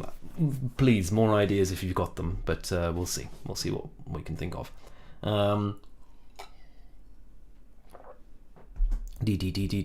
I painting the shining spears in oils? So Spook Rosa. What I'm doing is I used contrast paints for the base, and I'm going to try and use the oils to smooth out, because the contrast paints, I say in contrast paints, it was ink and medium, but it leaves like tide marks and that kind of stuff. So I'm going to try and turn it into a smooth blend. So I sort of did something similar when I painted the avatar in that video. If you watched that, then I used oils to like darken it down and blend sort of deeper shadows onto them. So I'm going to try and do the similar thing with these guys. We'll see. I mean, I'm halfway through and I'm doubting myself now, but whatever. If it doesn't work, then I'll just strip them and try again. Turbo Dog with no cloaks. Wow, thank you very much, Science Pie. Chaos Space Marines, man. It's almost there. We're almost there. Yeah, 2 wounds. It's coming. Mostly because you're bad. Well, yeah, there's that too. I mean, just in my case, I don't even know. Maybe you're just being overly modest, Mr. Raging again. Used to play Ultramarines. Got really bad army set up the infantry and lost almost every battle I had. Yes, Black Legion. Black Legion are cool. I nearly did Black Legion, but I was so sick of painting black because I was kind of, well, never finished my Eldar army, but I collect Wolfway, and I was like, I want some Space Marines, some Chaos Space Marines. So, ooh, if I do Black Legion, I can have Abaddon, ooh, or Abaddon, or whatever you want to call him, the bad one. But I was like, I'm not painting more black. enough black. So I went with Word Bearers because I like their lore. All they want is the truth, damn it, and nothing but. Never used TD paints, can't get them for a fair price in Sweden. Fair enough. Yeah, I mean, I don't even really know what they are, but I'm assuming it's those color shifting ones. Oh, thank you very much, Science Pie. That's very nice of you to do a little plug there. I'm not trying to plug when I talk about my videos, but just easier than me explaining it. Go watch most of my videos are 5 minutes, so I don't even waste your time. Oh, I can see. Yeah, I can. Oh, don't you even say that, Raging Again. You know, it's because they didn't even make him that expensive, did they? Everyone is like, oh my god, he's going to be, you know, £1 million because that's how much they charge for big centerpiece character models now. And he's not even, what was he? I can't remember. But he wasn't that expensive. But no, I'm not buying another Avatar. No. I will make that one work somehow, some way. I need to clean my glasses because otherwise I'll go blind with all the crap that's on them. Making good time. Look at that. It's almost 9:30 already. Maybe we will go to 10:30. We'll see. See how I feel. Beep beep beep beep beep. This would actually be my normal time to go for let a little out break, and I'm feeling it coming, but we'll go a little bit longer. Oh, there we go. That's better. Paint the trim first. How did it go? Oh, I hope the advice was good. Whoever told you to do that, they better know what they're talking about. It worked for me, so I hope it worked for the kitty links. 60 quid. That's right. Yeah, it's not. I love the way like we're like 60 quid. Not that bad. 60 quid for a bit of plastic. The cheek. No, it's not that bad. It could be worse. It could be a lot worse. All right. Somebody should buy you the Avatar, yeah. Apparently somebody should buy me the Avatar too, because I can't bloody build the thing, can I? Right, let's have a look. No one's using that Webway weekend yet. That's fine, because hopefully you're using it. You're not using it, you very naughty people. There's only one new picture in there. What are you doing? I thought you guys were hobbying. We'll have a look at this one picture from Lovely Will. Wait for it. Da-ba-da-bam. Working on cloaks. Did you cover comment with it? A little green ink in the Castellan green as a glaze. Yes, there we go. Nice. Given it, I don't know the Castellan grey, so I don't really know what the green ink is doing to it, but hopefully it's working for you. And looking good. It's certainly looking green. Lovely jubbly. And that is it for currently for new pictures. So, well, it does make a lovely colour. Thine dude. I like your name. Alright, I'm going to do this now. There we go. I'm getting better. I'm learning.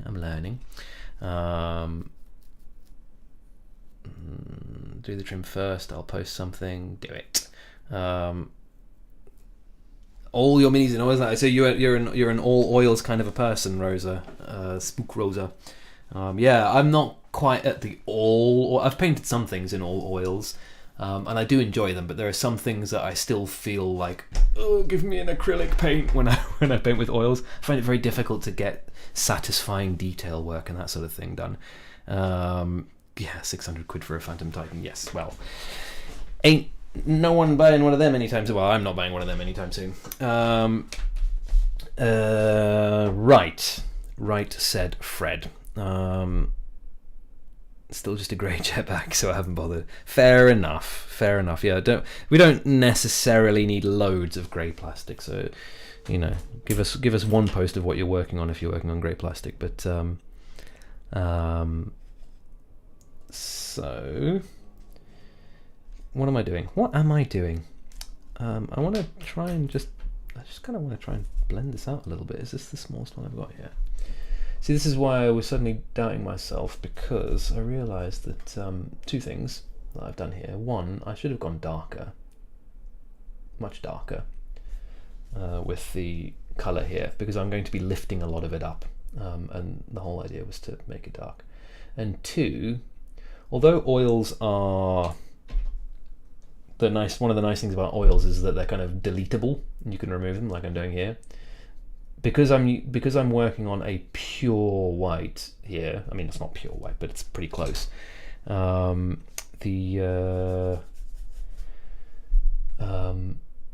It's going to be really easy to accidentally stain things that I don't want to stain. So maybe I made a boo-boo, but we'll see.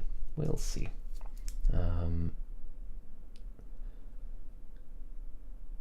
Maybe this wasn't the best way to get these smooth quickly. Maybe it was. I don't know. What am I doing? Running a YouTube channel about painting? He's a fraud. Oh no, imposter syndrome. Yeah. Right. Getting it cleaned up. Yeah, okay. But you can still see the massive tide mark, Craig, so that's not working, is it? Let's try. If you're wondering who Craig is, that's me. I realise that my name is GRG Miniatures on here, so you might not know that my name is Craig. And that may seem very unintuitive, but believe you me, my parents are weird when it comes to spelling names. No, they're weird when it comes to spelling one name, my name. My brother, Chris, he got a very normal spelling for Chris. Although Chris itself has a weird spelling, so maybe, yeah, maybe they've just got a thing for weird spellings. Anyway. About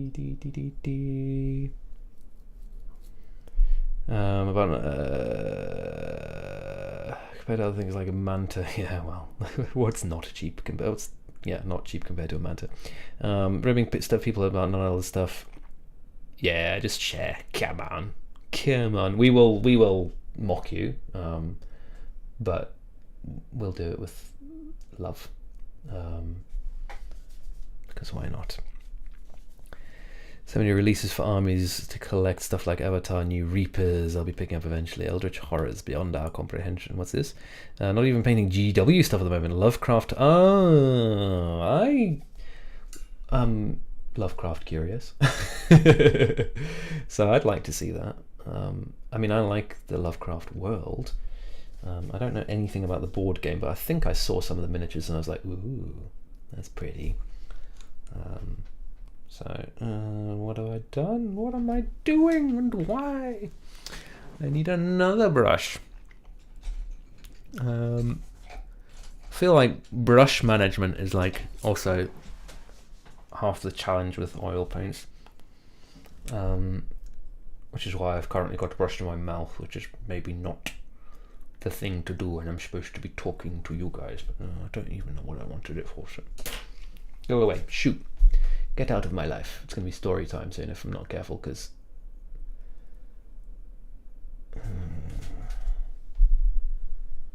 I'm going to get frustrated with this not 100% going to plan. Sort of is, but it's still looking rough. This was much easier on the big open surfaces of the Avatar, I'm not going to lie. Struggling a little bit with these smaller doohickeys. Still a lot to learn when it comes to oil paint. Still a lot to learn. I mean, it isn't probably not helping myself by using this bloody great big brush, but I don't feel like I've got a better one. Looking over there, I like to blend with a flat brush with oils, and this is the smallest one I currently own. So we're just going to have to make do. Posting some Discord trying to make black look interesting is a challenge. It is. It is. I did a video on that too. Now I am just chilling my own channel, aren't I? But I did a video on trying some underpainting things with black, and it did not go to plan. Still released the video because my channel's not about me succeeding; it's about us learning. But I still think there's something in that though. There's something in, like, we always just default to grey with black, and I think there's something in trying to go in other directions. But anyway, we'll get back to that sometime. Hey guys, is this the Champion League final? Yes, this is the Champion League final, and I can tell you that the guys with the ball, they they kicked it, and then and some other guys also did. So there you go. That was the Champion League. I'm glad you came in for that. DTT, use oil washers, but anything else is tricky for me. Yeah, I mean, yeah, that's it, innit? They are just it's a whole different beast, and I think I think they are essentially slightly harder to manage than acrylics. Acrylics have the downside of drying quickly, which makes doing certain things a chore, like blends and that kind of stuff, which oils are very, very good at. But I do think that on a miniature, an oil is just does seem essentially slightly harder to manage, but worth it when you get there, because the gains of like the smooth blends and stuff are real. They are big. So yeah, it doesn't really come across on the camera. Never bloody does it? But it is better. It's better than it started.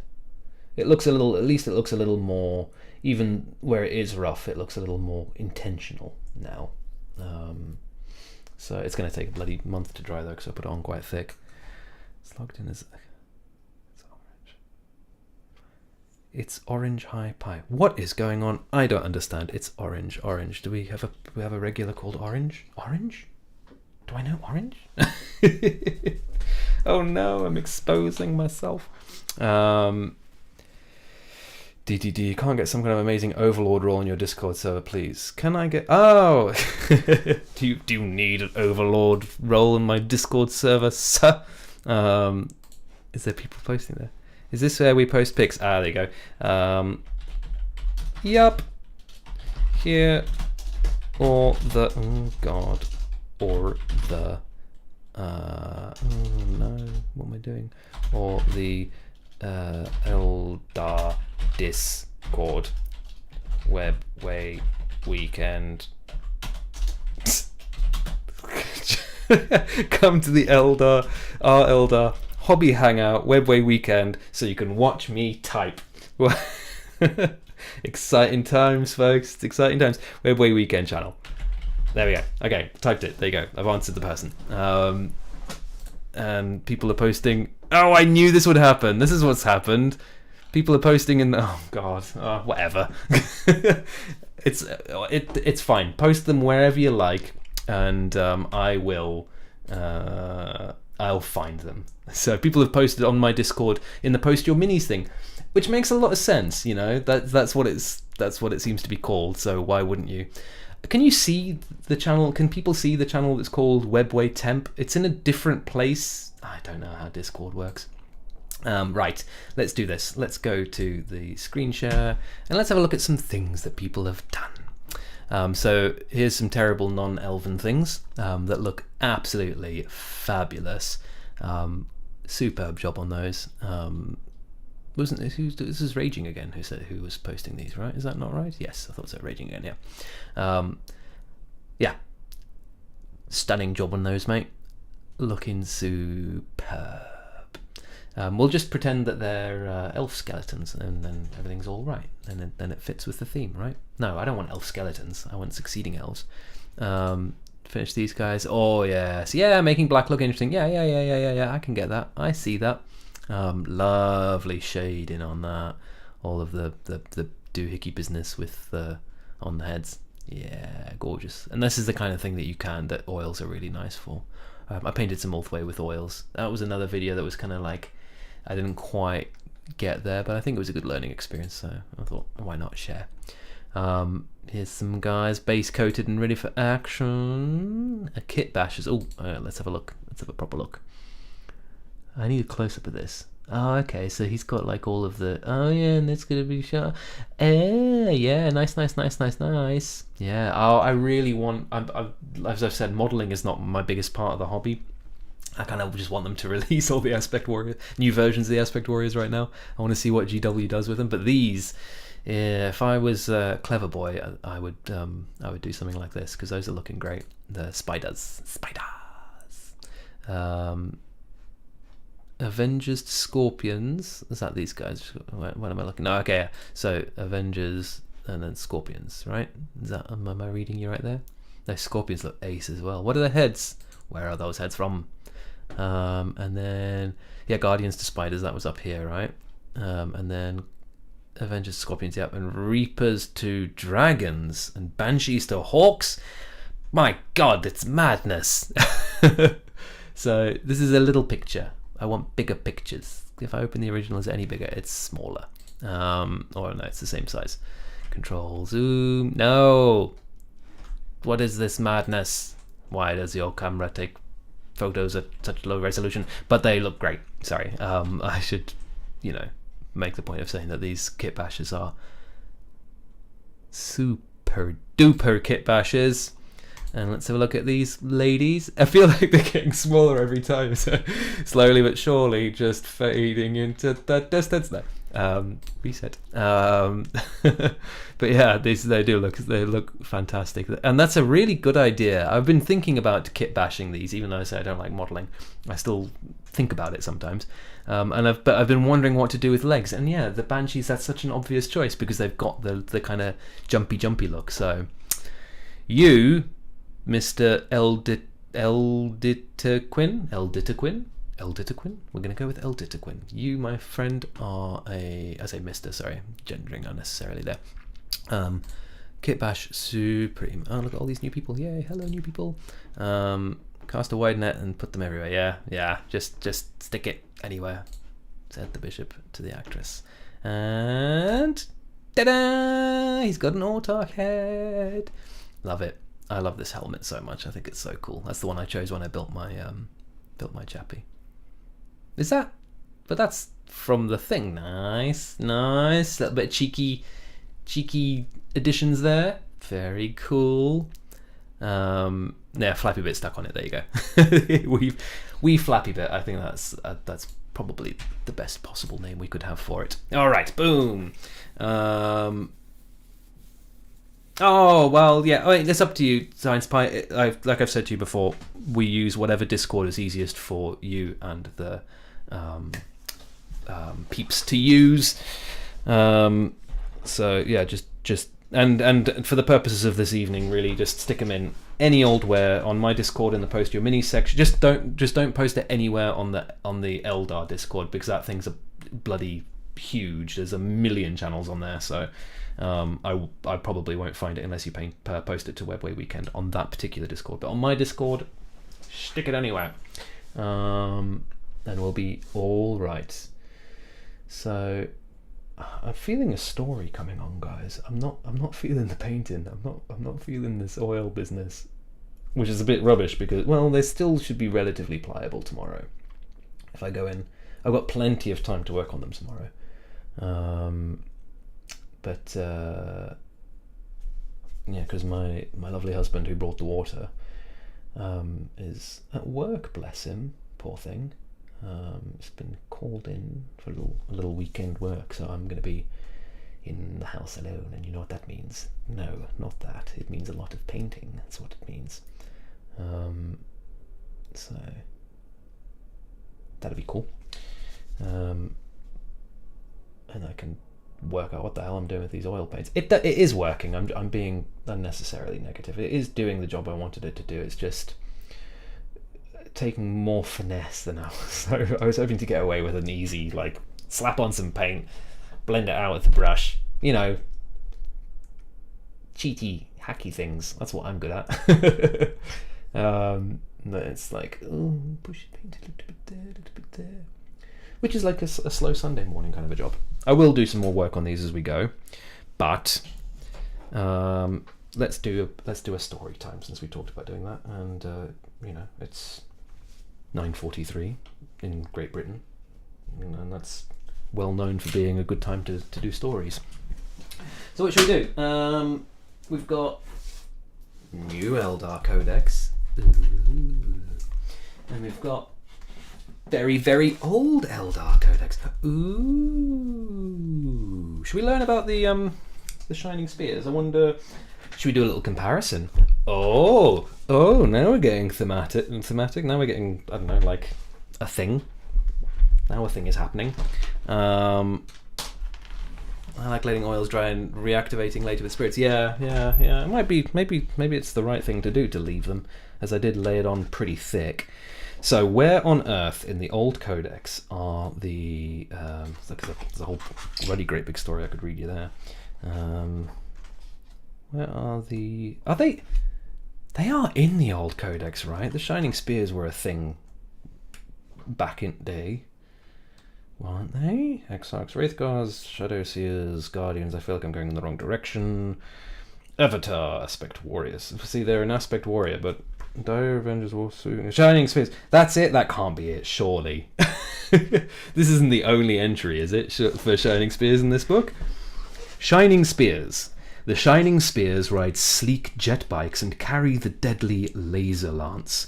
Their phenomenal speed enables them to carry the fighting directly to the enemy, whilst their weaponry is sufficiently powerful to pierce even the thickest armour. I feel like a bit of a... like a sufficient sufficiently powerful but it's good. It picks up again, right, to pierce even the thickest armor. So all right, we pick up again at the end there, but still sufficient didn't feel like a very strong choice. Chaos. There are many dangers that an outcast must face, but oh yes, the Chaos Elves were a thing, right? But that's like a rogue trader thing. I think the Chaos Elves had gone by this, hadn't they? I don't know. Oh wait, no, there's more. Hang on, what is there? Striking Scorpions, Dire Avengers, Path of the Warrior. Okay, right. Dire Avengers, Fire Dragons, Howling Banshees, Striking Scorpions, Warp Spiders. I know all these. Dark Reapers, Swooping Hawks. No, it just doesn't feel like there's a lot of love for the old for the Shining Spears, does it?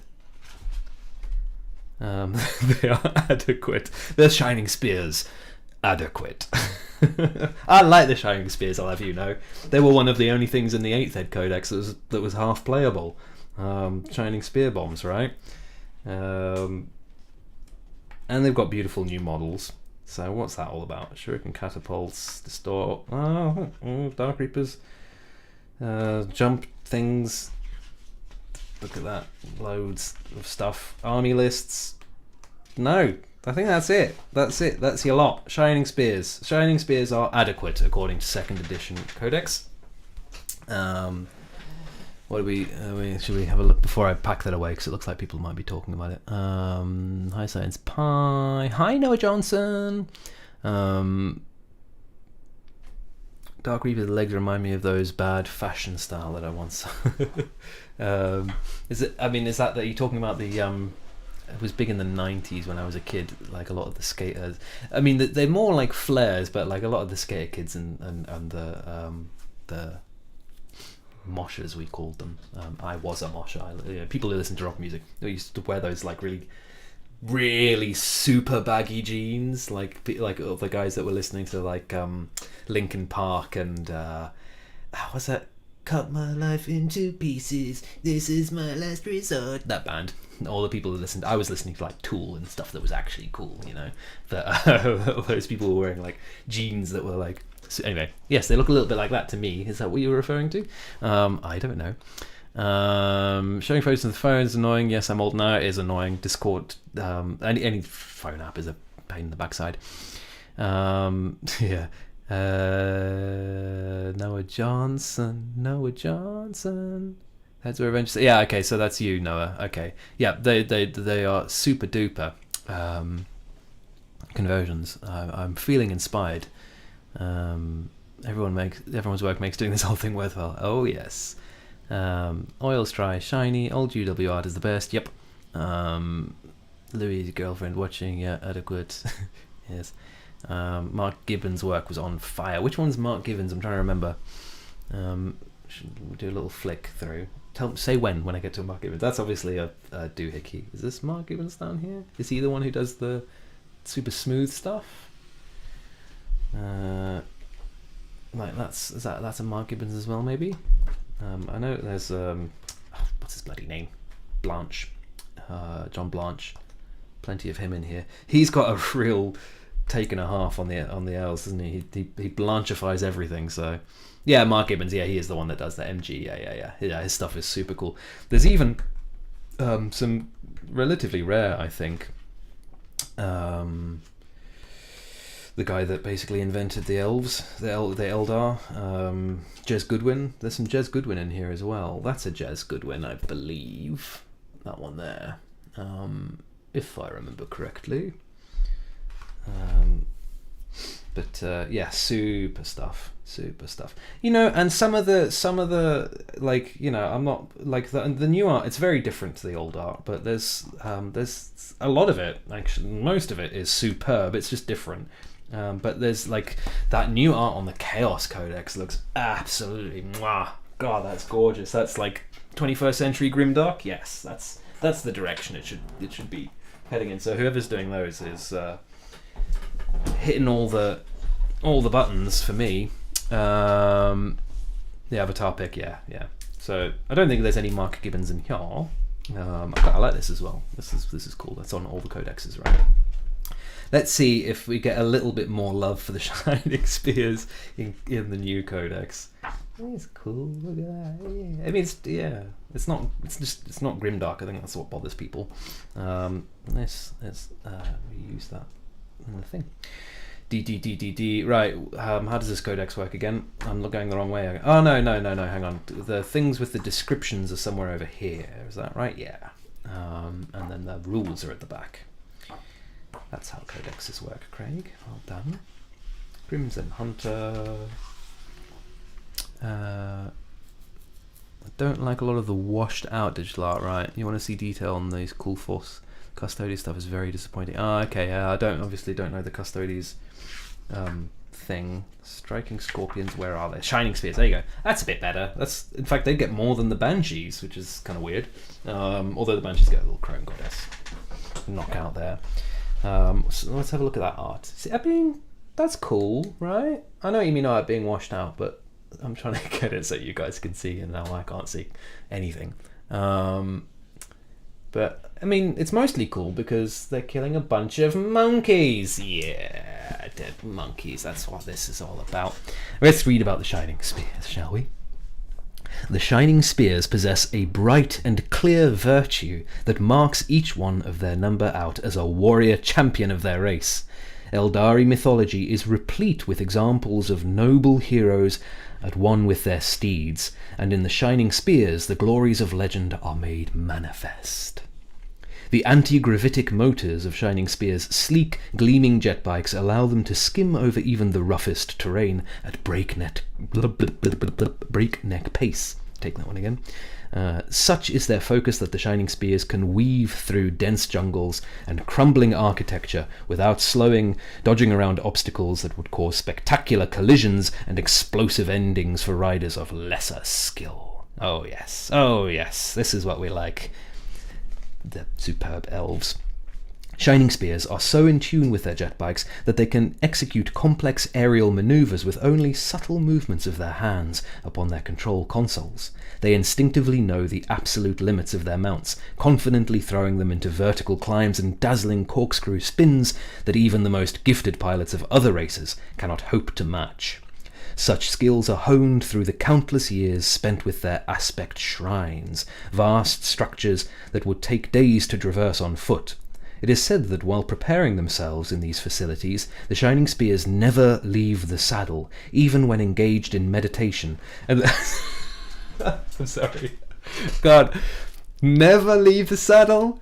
That can't be hygienic. Oh dear. Sorry, I've gone now. Give me a minute. All right, here we go.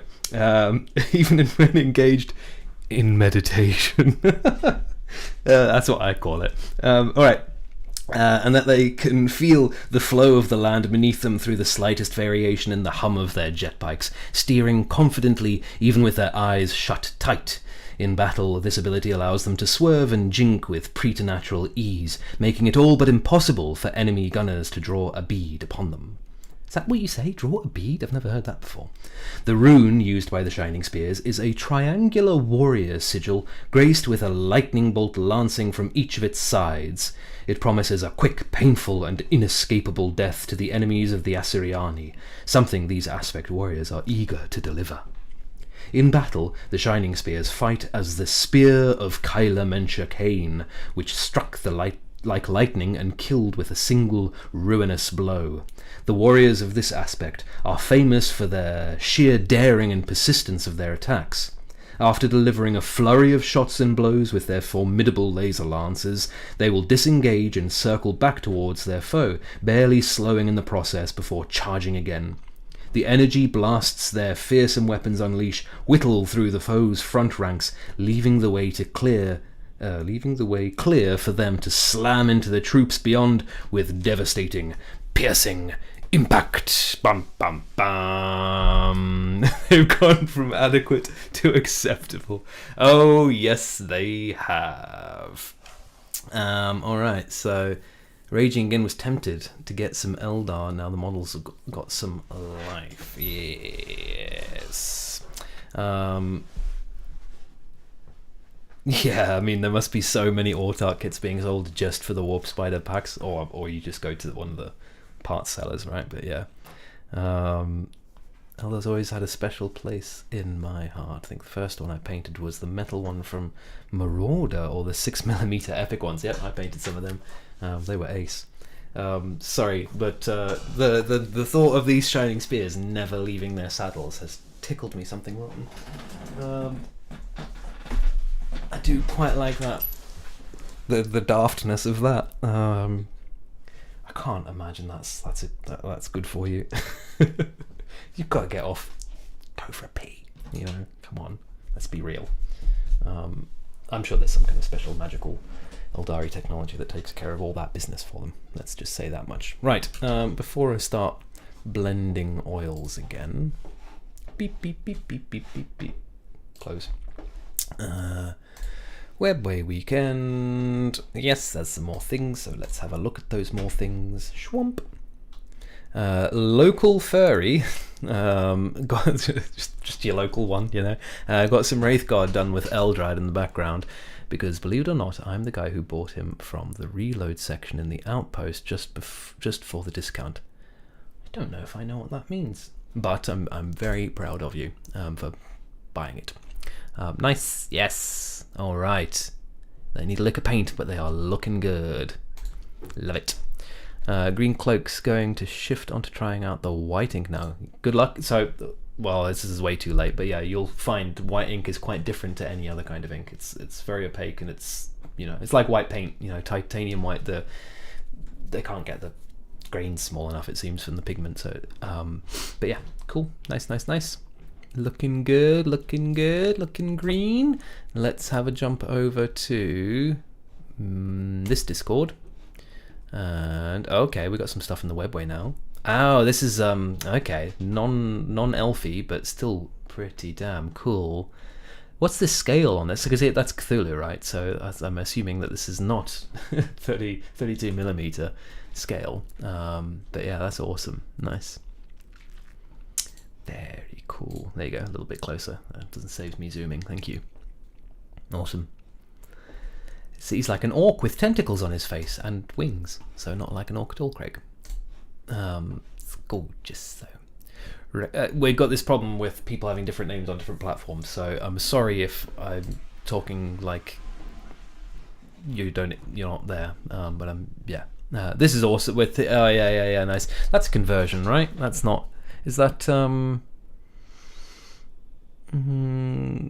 don't know what that is. Oh no, yeah, it's this bit. So it's the what's face. It's what do you call him? The bodyguard for Ivrain. Oh God, what's his name? You know who I mean. Not the Incarnate, not Ivrain. Something else that starts with a Y, probably. There's a birdie. It's a parrot. You painted it as a parrot. Yay! Birdies. I like birds. Birdhammer. It's all about the Birdhammer. Yeah, and I love the old school flames on that. That is so cool. That is super old school Warhammer. That absolutely gorgeous. Is this one of the Corsair? Like, there's one of the like the known Corsair, or no? Or are they just what's a face? They're just that Craft World. But with flamey faces. Anyway, it looks cool. That's my main point. Is it looks cool, and that is a lovely tank. That Look at that. Beautiful. That could be on the front of a box, my friend. Gorgeous work.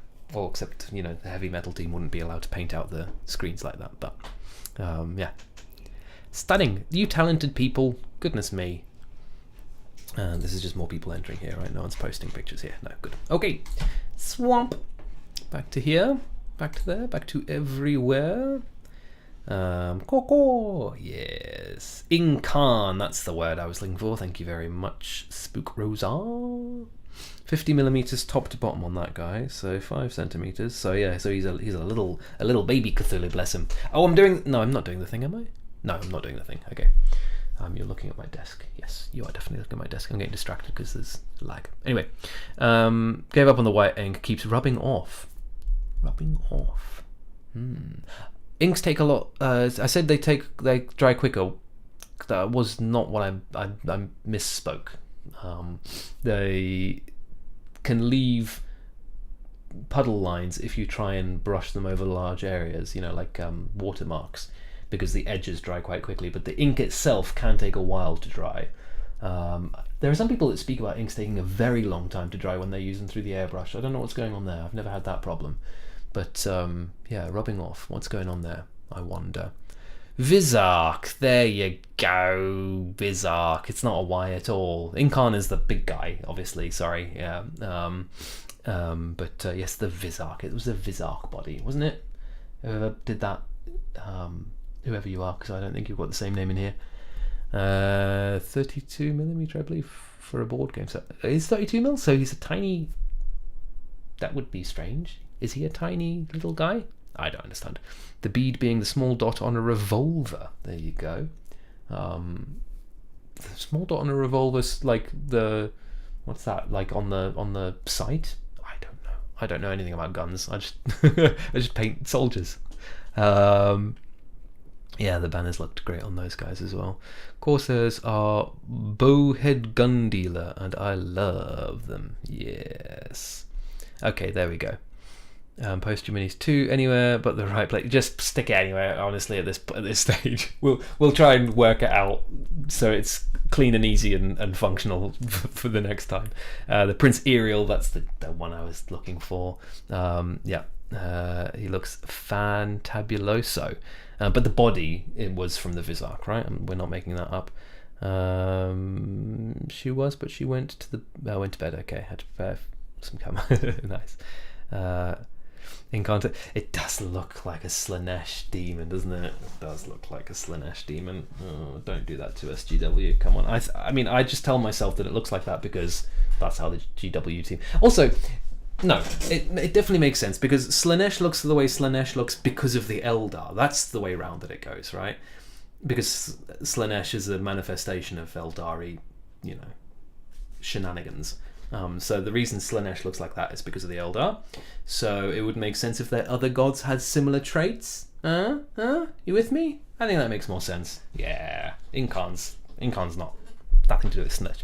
I mean, in some respects, you know, I've heard people theorize about the relationship of the warp to the Eldari gods, because it's not the same thing. Some people say the Eldari gods are just the old ones, but that doesn't seem right. I don't think that's right, is it? But they're not were they manifest in the warp before they were killed by the Chaos Gods? Or were they something altogether different? I don't know. Do you know? I don't think Games Workshop even knows. But what do you think? Classic elf denial. It's not elf denial. It's facts. Pure facts. They look like that because... I think that makes loads of sense. Loads and loads of sense. So... And I've got the microphone. So what I say is facts. Pure facts. Undeniable. Pure facts. How are we doing on time? It is 10 o'clock. Okay. Got to run. Have a good night. Thank you very much for joining us, Mr. Johnson. Been a pleasure. We're not going to go on for too much longer, I think, guys. As I said, we're trying to keep things a little tighter than we've done on previous Hangouts. Plus, like I said, my husband's got to go to work tomorrow, and the bedroom is next door to this room, and he's probably going to want to start hitting the sack because he's got an early start tomorrow. So I've got 2 more of these guys to do a little bit of blending out on and a little smoothing of this oil so that it's not so bad when I come back at it tomorrow.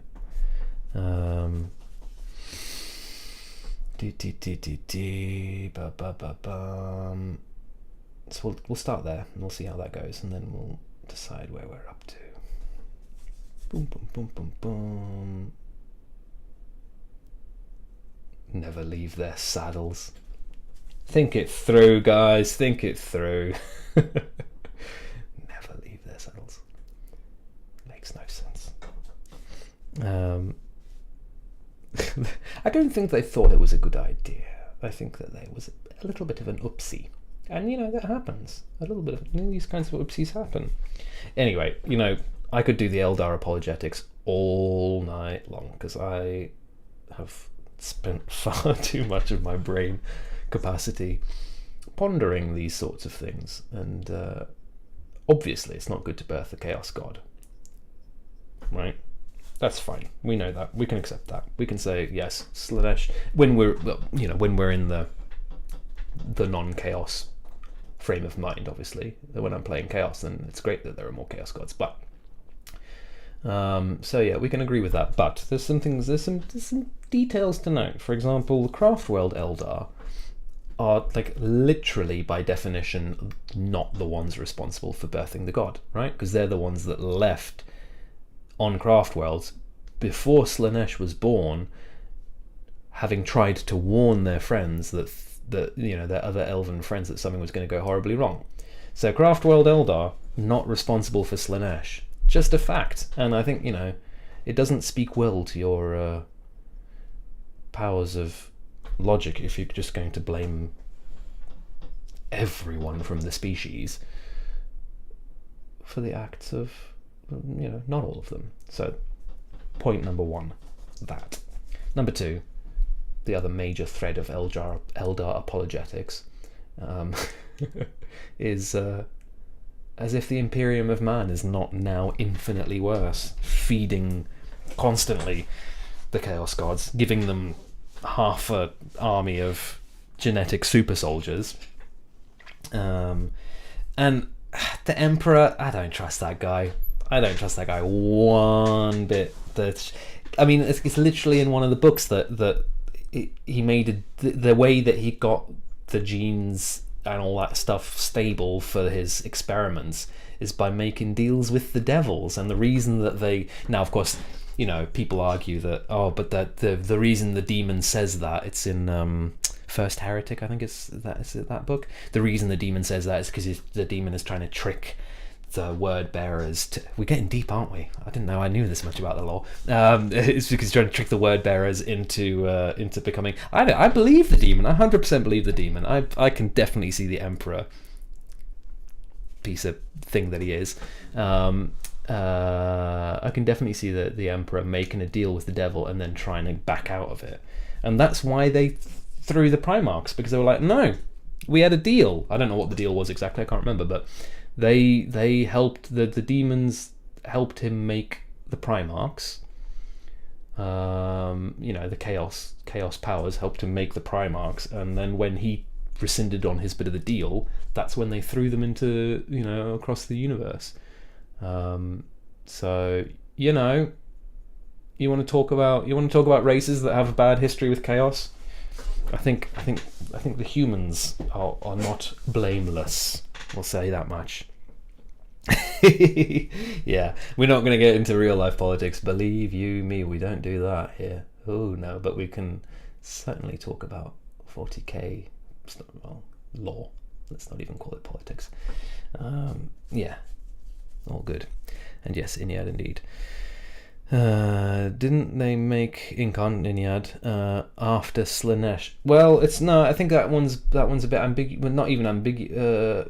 So I think the Incarn is after Slaanesh. I think actually you're right by that. But Inyad is the Eldar god of death since forever, isn't he? But isn't the idea that he's sort of coming back because of the work of top elf and all-round good guy Eldrad.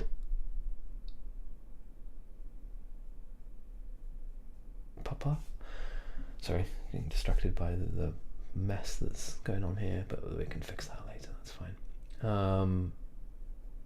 I think isn't that the case? Or is Incarn a whole new Iniad a whole new god? I don't think it is. I think it's supposed to have just been, oops, we never mentioned that they have a god of death. And he's now he's languishing in the warp, but he's coming back because, you know, they are whatever doing that they need to do. Ah yes, do Himmel, do put up a thing so we can see. Oh, you have. Okay, yes. Okay, I thought it made a new god after disaster. Yeah, or maybe it did. Maybe I might be wrong. I never. I mean, we could probably check, but it might take a bit too long. That so. Yes, indeed. All right, let's have a look then. Let's have a look at these pictures for scale. Just get myself into the oh god, what am I doing? Vaguely right place. Okay. There we go. There's a little scale on these. Oh, look at that Eldritch Horror. Love that. That is looking very cool. Pinks and purples. Can't go wrong, can you? Can't go wrong. And a little Doctor Man. Maybe that's the Emperor working in... Nice. My mouse has gone missing. That's interesting. Oh, there you go. Working in the labs, making his genetic abominations. I like the product placement at the back there, by the way. Chimera. Did you use Chimera paints on these, I wonder? Okay, yeah, all right, nice. Yes, I still feel like Cthulhu is bigger than that though. Like this isn't Cthulhu meant to be mahusive?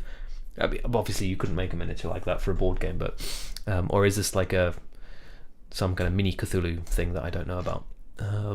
Let's have a quick look in here. Yes, we've got one more thing. Mr. Will is enjoying his inks. Ink seems fun. It is, yeah. Wait until you get your airbrush, mate. Oh, is this ink? Yeah, there you go. That's how you freehand with an ink. Yeah, that's looking ace, man. Well done. You've got so much more confidence with three hands than I do. That's for sure. Because that looks great, and I don't do them very often because I'm always like, oh, it's gonna look rubbish. It's gonna look rubbish. I've got like bad handwriting and I don't draw and anything like that. So I think I have complex. I've got complex about doing freehands that I need to get over. But loving the there you go. There's that triangle with thunderbolts coming out the side to represent Cain somehow, because it all does. And there's the man who doesn't leave his saddle, not even to meditate. Sorry. Can't get over that. I'm stuck on it. Whoomp. There we go. Alrighty, tighty frighty. Where are we? Iniad, where are you looking? Oh my, there's all sorts of things that have been said. Did I miss stuff? AOS, Slanesh. Oh, I missed one thing. Okay, it's not so bad. Politics. And gods, disasters, more the merrier. Don't know what that refers to. Is that yours? Himmel? Well, just need black background and that box is close one. Yeah, okay. Best Cthulhu miniatures actually drives you insane when you look at it. Yes. Iniad is the new death god, and Incarn is the avatar of the Iniad. So Iniad is a new god? Okay. It's Cthulhu-ish statue from the game, so not to scale. Ooh, never mind. I mean, there's lots of 3D models and all that kind of stuff of giant Cthulhu monsters and stuff, isn't there? But whatever. It's a very cool mini, and it looks ace, so who cares? We're going to talk about basing today. That was one of the things on the list of let's talk about basing. Shall I show you how I do my bases? It takes like 2 seconds, and how I do my Eldar bases.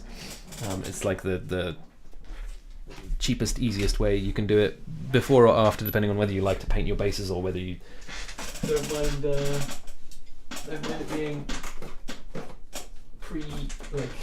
I had this conversation with Marco Frisoni when I went to his workshop, and I said, sometimes I just do dip bases because it's easy, and he was like, no, you can't do that, it's wrong, it's like having a photo under your painting, and I was like, oh, okay, I see that. It's rendered at a completely kind of a different detail, and you should be painting it because that gets you the same quality. But Meh. I'm painting a big army. I can't be bothered painting every single base. So, speedy, durable bases, super simple. Get yourself. Oh, if you can get it open, and this will be it now. So post if you've got anything more to show. Post it now because we're going to finish up in about 15 minutes or so, at about 10:30. So get it in there. We have one last look, yeah, because we won't be back for another month after that. All right, so this is cheapo PVA glue from the shop, from the hardware shop. From the shop, yeah. Like, where else would you buy things, Craig? You need a little bit of water. You need some glue. Who are we going to do? Have I got just a base? I mean, I've surely got just a base lying around somewhere. Oh, actually, let's do...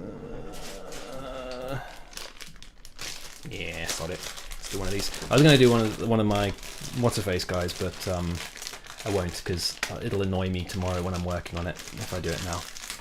So, let's rip this bag open. Grab a Space Marine, yay! Our Eldar Webway Weekend Hobby Hangout Space Marine. Okay, then wet brush, PVA glue, splooge it on super thick. This is one of the main things. Splooge it on super thick, splooge it on super thick, super duper thick. Come on. So you want to cover the base with glue.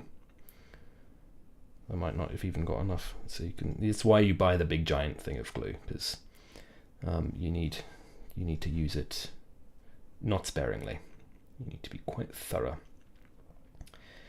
Bum bum bum ba dee ba dum bum beepo ba diddly doo doo doo, and that is all glued up. Then you can clean up the edge like that.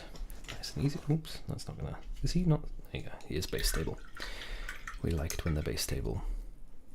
Shake, shake. Get that nice and clean. Okay, then Luke's APS gaming stuff.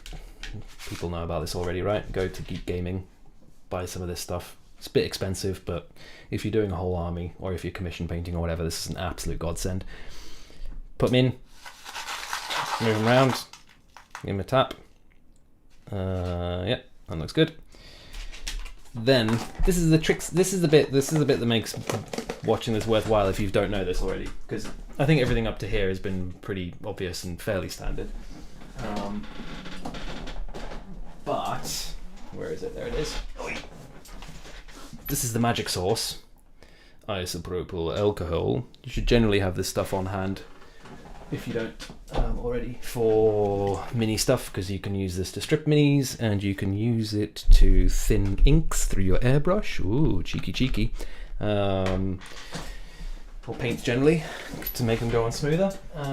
You can use it for cleaning your desk if you want to get high on fumes. Pipette, and you can use it for this. Mini, you can thin it and that kind of stuff with water, but honestly, I just do it like this. Straight on, neat. Drippy, drippy, drippy. Drippy, drippy, drippy. Be careful, as I say this, if you're doing this on a painted mini, because this strips the mini. And that's how I screwed up the back of my autark and got really annoyed because it was the last thing I did. So you do have to be careful and controlled with your pipette. This is actually a bad pipette to do it with, but it was the nearest one to hand. And absolutely soak it in isopropyl. And what that does is draws the glue up into the base, and it helps the glue dry a little bit faster as well.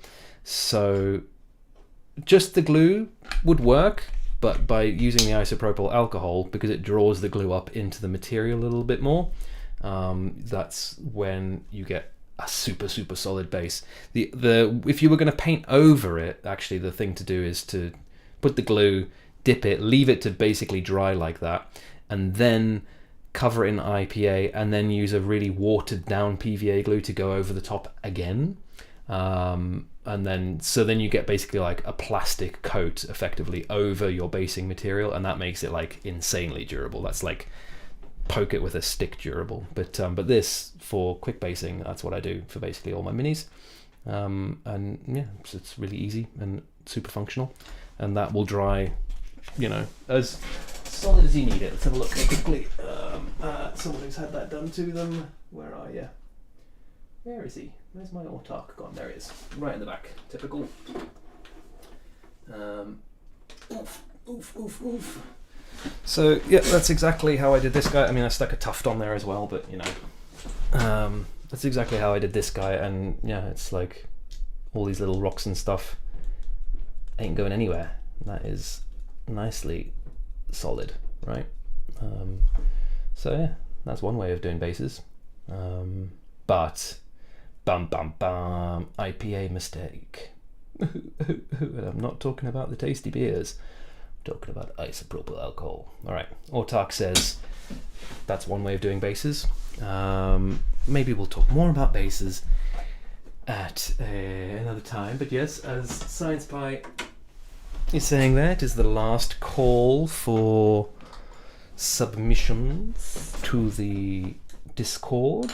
Whilst I clean my brushes and fill some dead air. There's orange. Orange paints, indeed. Tufts for the tuft god, yes. Oh, so if you're going to do it like that, one option as well is you slather on the PVA glue and then you put your tuft on that and then you dip it. Then it just makes the tuft feel a little more kind of in the environment. Or if you're careful with your PVA glue, you can also stick the tuft before you do the PVA glue and then just get the PVA glue around the edge. There's another way of doing it, but yeah, I think it's good to get tufts down before the basing material if you can, if that works in your flow, because sometimes tufts can feel a little bit like just kind of stuck on. So especially if it's going to be surrounded by other grasses and flock and that kind of stuff, that seems to be not a bad idea. Not a bad idea if you can make it function. Just doing a very slapdash clean of the brushes here. Didn't even use that, so you don't get cleaned. All right, so it is 22:21 according to my clock, and it's time you can go live over here until tomorrow. Time to do one last check of the Discord, and then we'll sign off. Well, let's have a quick read here. Capillary action for PVA glue, yes indeed. Doesn't eat the rubber seals in the airbrush. Not in my experience, and that's, I mean, like Tamiya paints, which everyone loves to use through the airbrush, are effectively thinned with IPA. They're alcohol based, so that's been fine so far for me. I've not been doing it for years, so can't promise that it won't have some kind of degrading effect, but I haven't noticed any issues, and I've been doing it for a while, so at your own risk, but in my experience it's been fine. I do water it down a little bit though, I'll say that. So normally what I'll do is I'll put like a couple of drops of water, a couple of drops of IPA, and then a couple of drops of ink, and mix it in the bowl like a naughty boy. And it makes the zenithal, particularly if you're doing volume sketches with white ink, it just makes it a little bit more manageable. That said, maybe you should just buy I've been thinking this recently, maybe I should just buy the Tamiya paints and just use them, because they do all that for you, out of the bottle, as it were. Can't fault GW paints for the handiness. I use a lot of AK Interactive and Vallejo equivalents to those things as well, because they come in these big freaking bottles that are super handy. Injection molded resin. Never tried PVA. Thinning with IPA. Yeah, I guess it's cheap. Yep. You're just cheap and use anything. Water's fine, but the thing about IPA is the low surface tensions, and it's like as it evaporates, it's drawing the glue up into the stuff. So it's not the same as water. It's not just like another way of thinning it. It's doing something quite different to what water would do. If you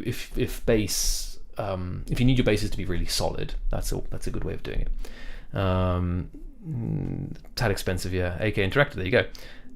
Mig Jimenez, great basing products. Never heard of Mig. Mig Jimenez. I'll have to look that up. There's it's right there. In fact, the Space Marine that I just based. Oh, there you go. That's you get a chunk like this for like £6 or something.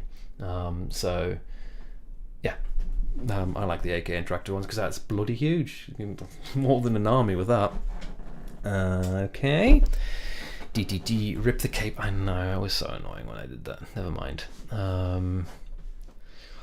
Definitely look if trying say thanks. Yep. Okay. Yeah. Swapping in the middle of an army is not necessarily a good idea. Yes, indeed. Thank you for everyone for joining. Yes. Hopefully next time try models. Great to see faces. Yes, it was nice to see new faces, wasn't it? Products ready. Water for airbrush thinning. Right. Yes. Yeah. No, I don't use it for everything. I usually use water or airbrush thinner, but with white inks I use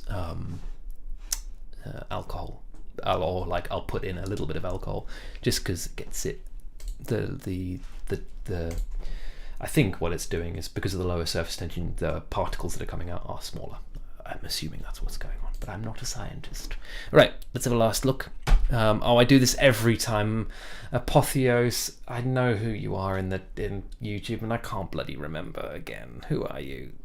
Every time this is terrible. And we were looking at these earlier, in fact, and they are gorgeous. I think before even you were in the chat, because they were in from a preview from the last one, after the last one. The swords, again, I think we've mentioned this before, but yeah. Gorgeous. I mean, the whole thing's gorgeous, but yeah, the swords are real show stealer. That NMM, I suppose, yes, NMM, looking sexy and nice bases too. Tufts for the tuft god, indeed. Banshees, lovely.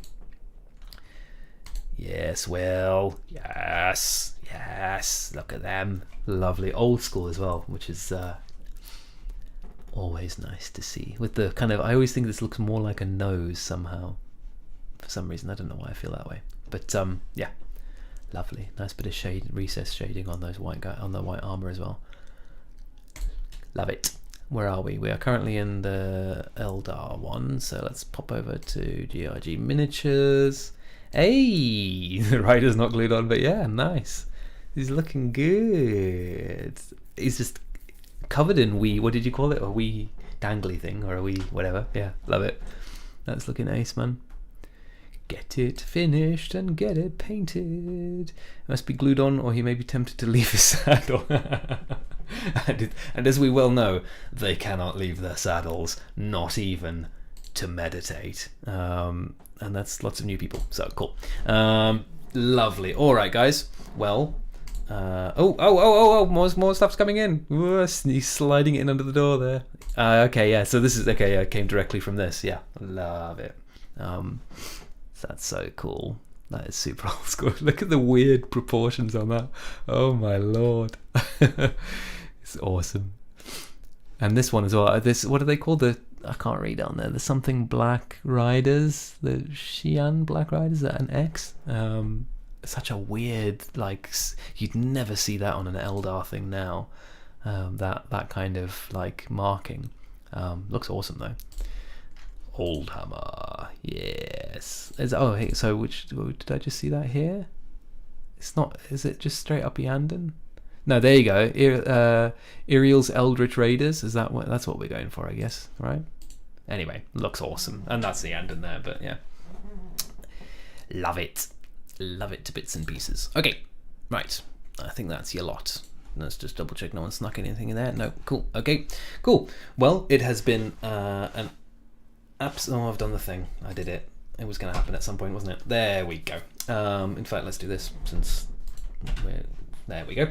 Yeah, it's been a pleasure as always, guys. It was also, yes, lovely to have some new people to chat with. So I hope they join us again. I hope you join us again if you're still here.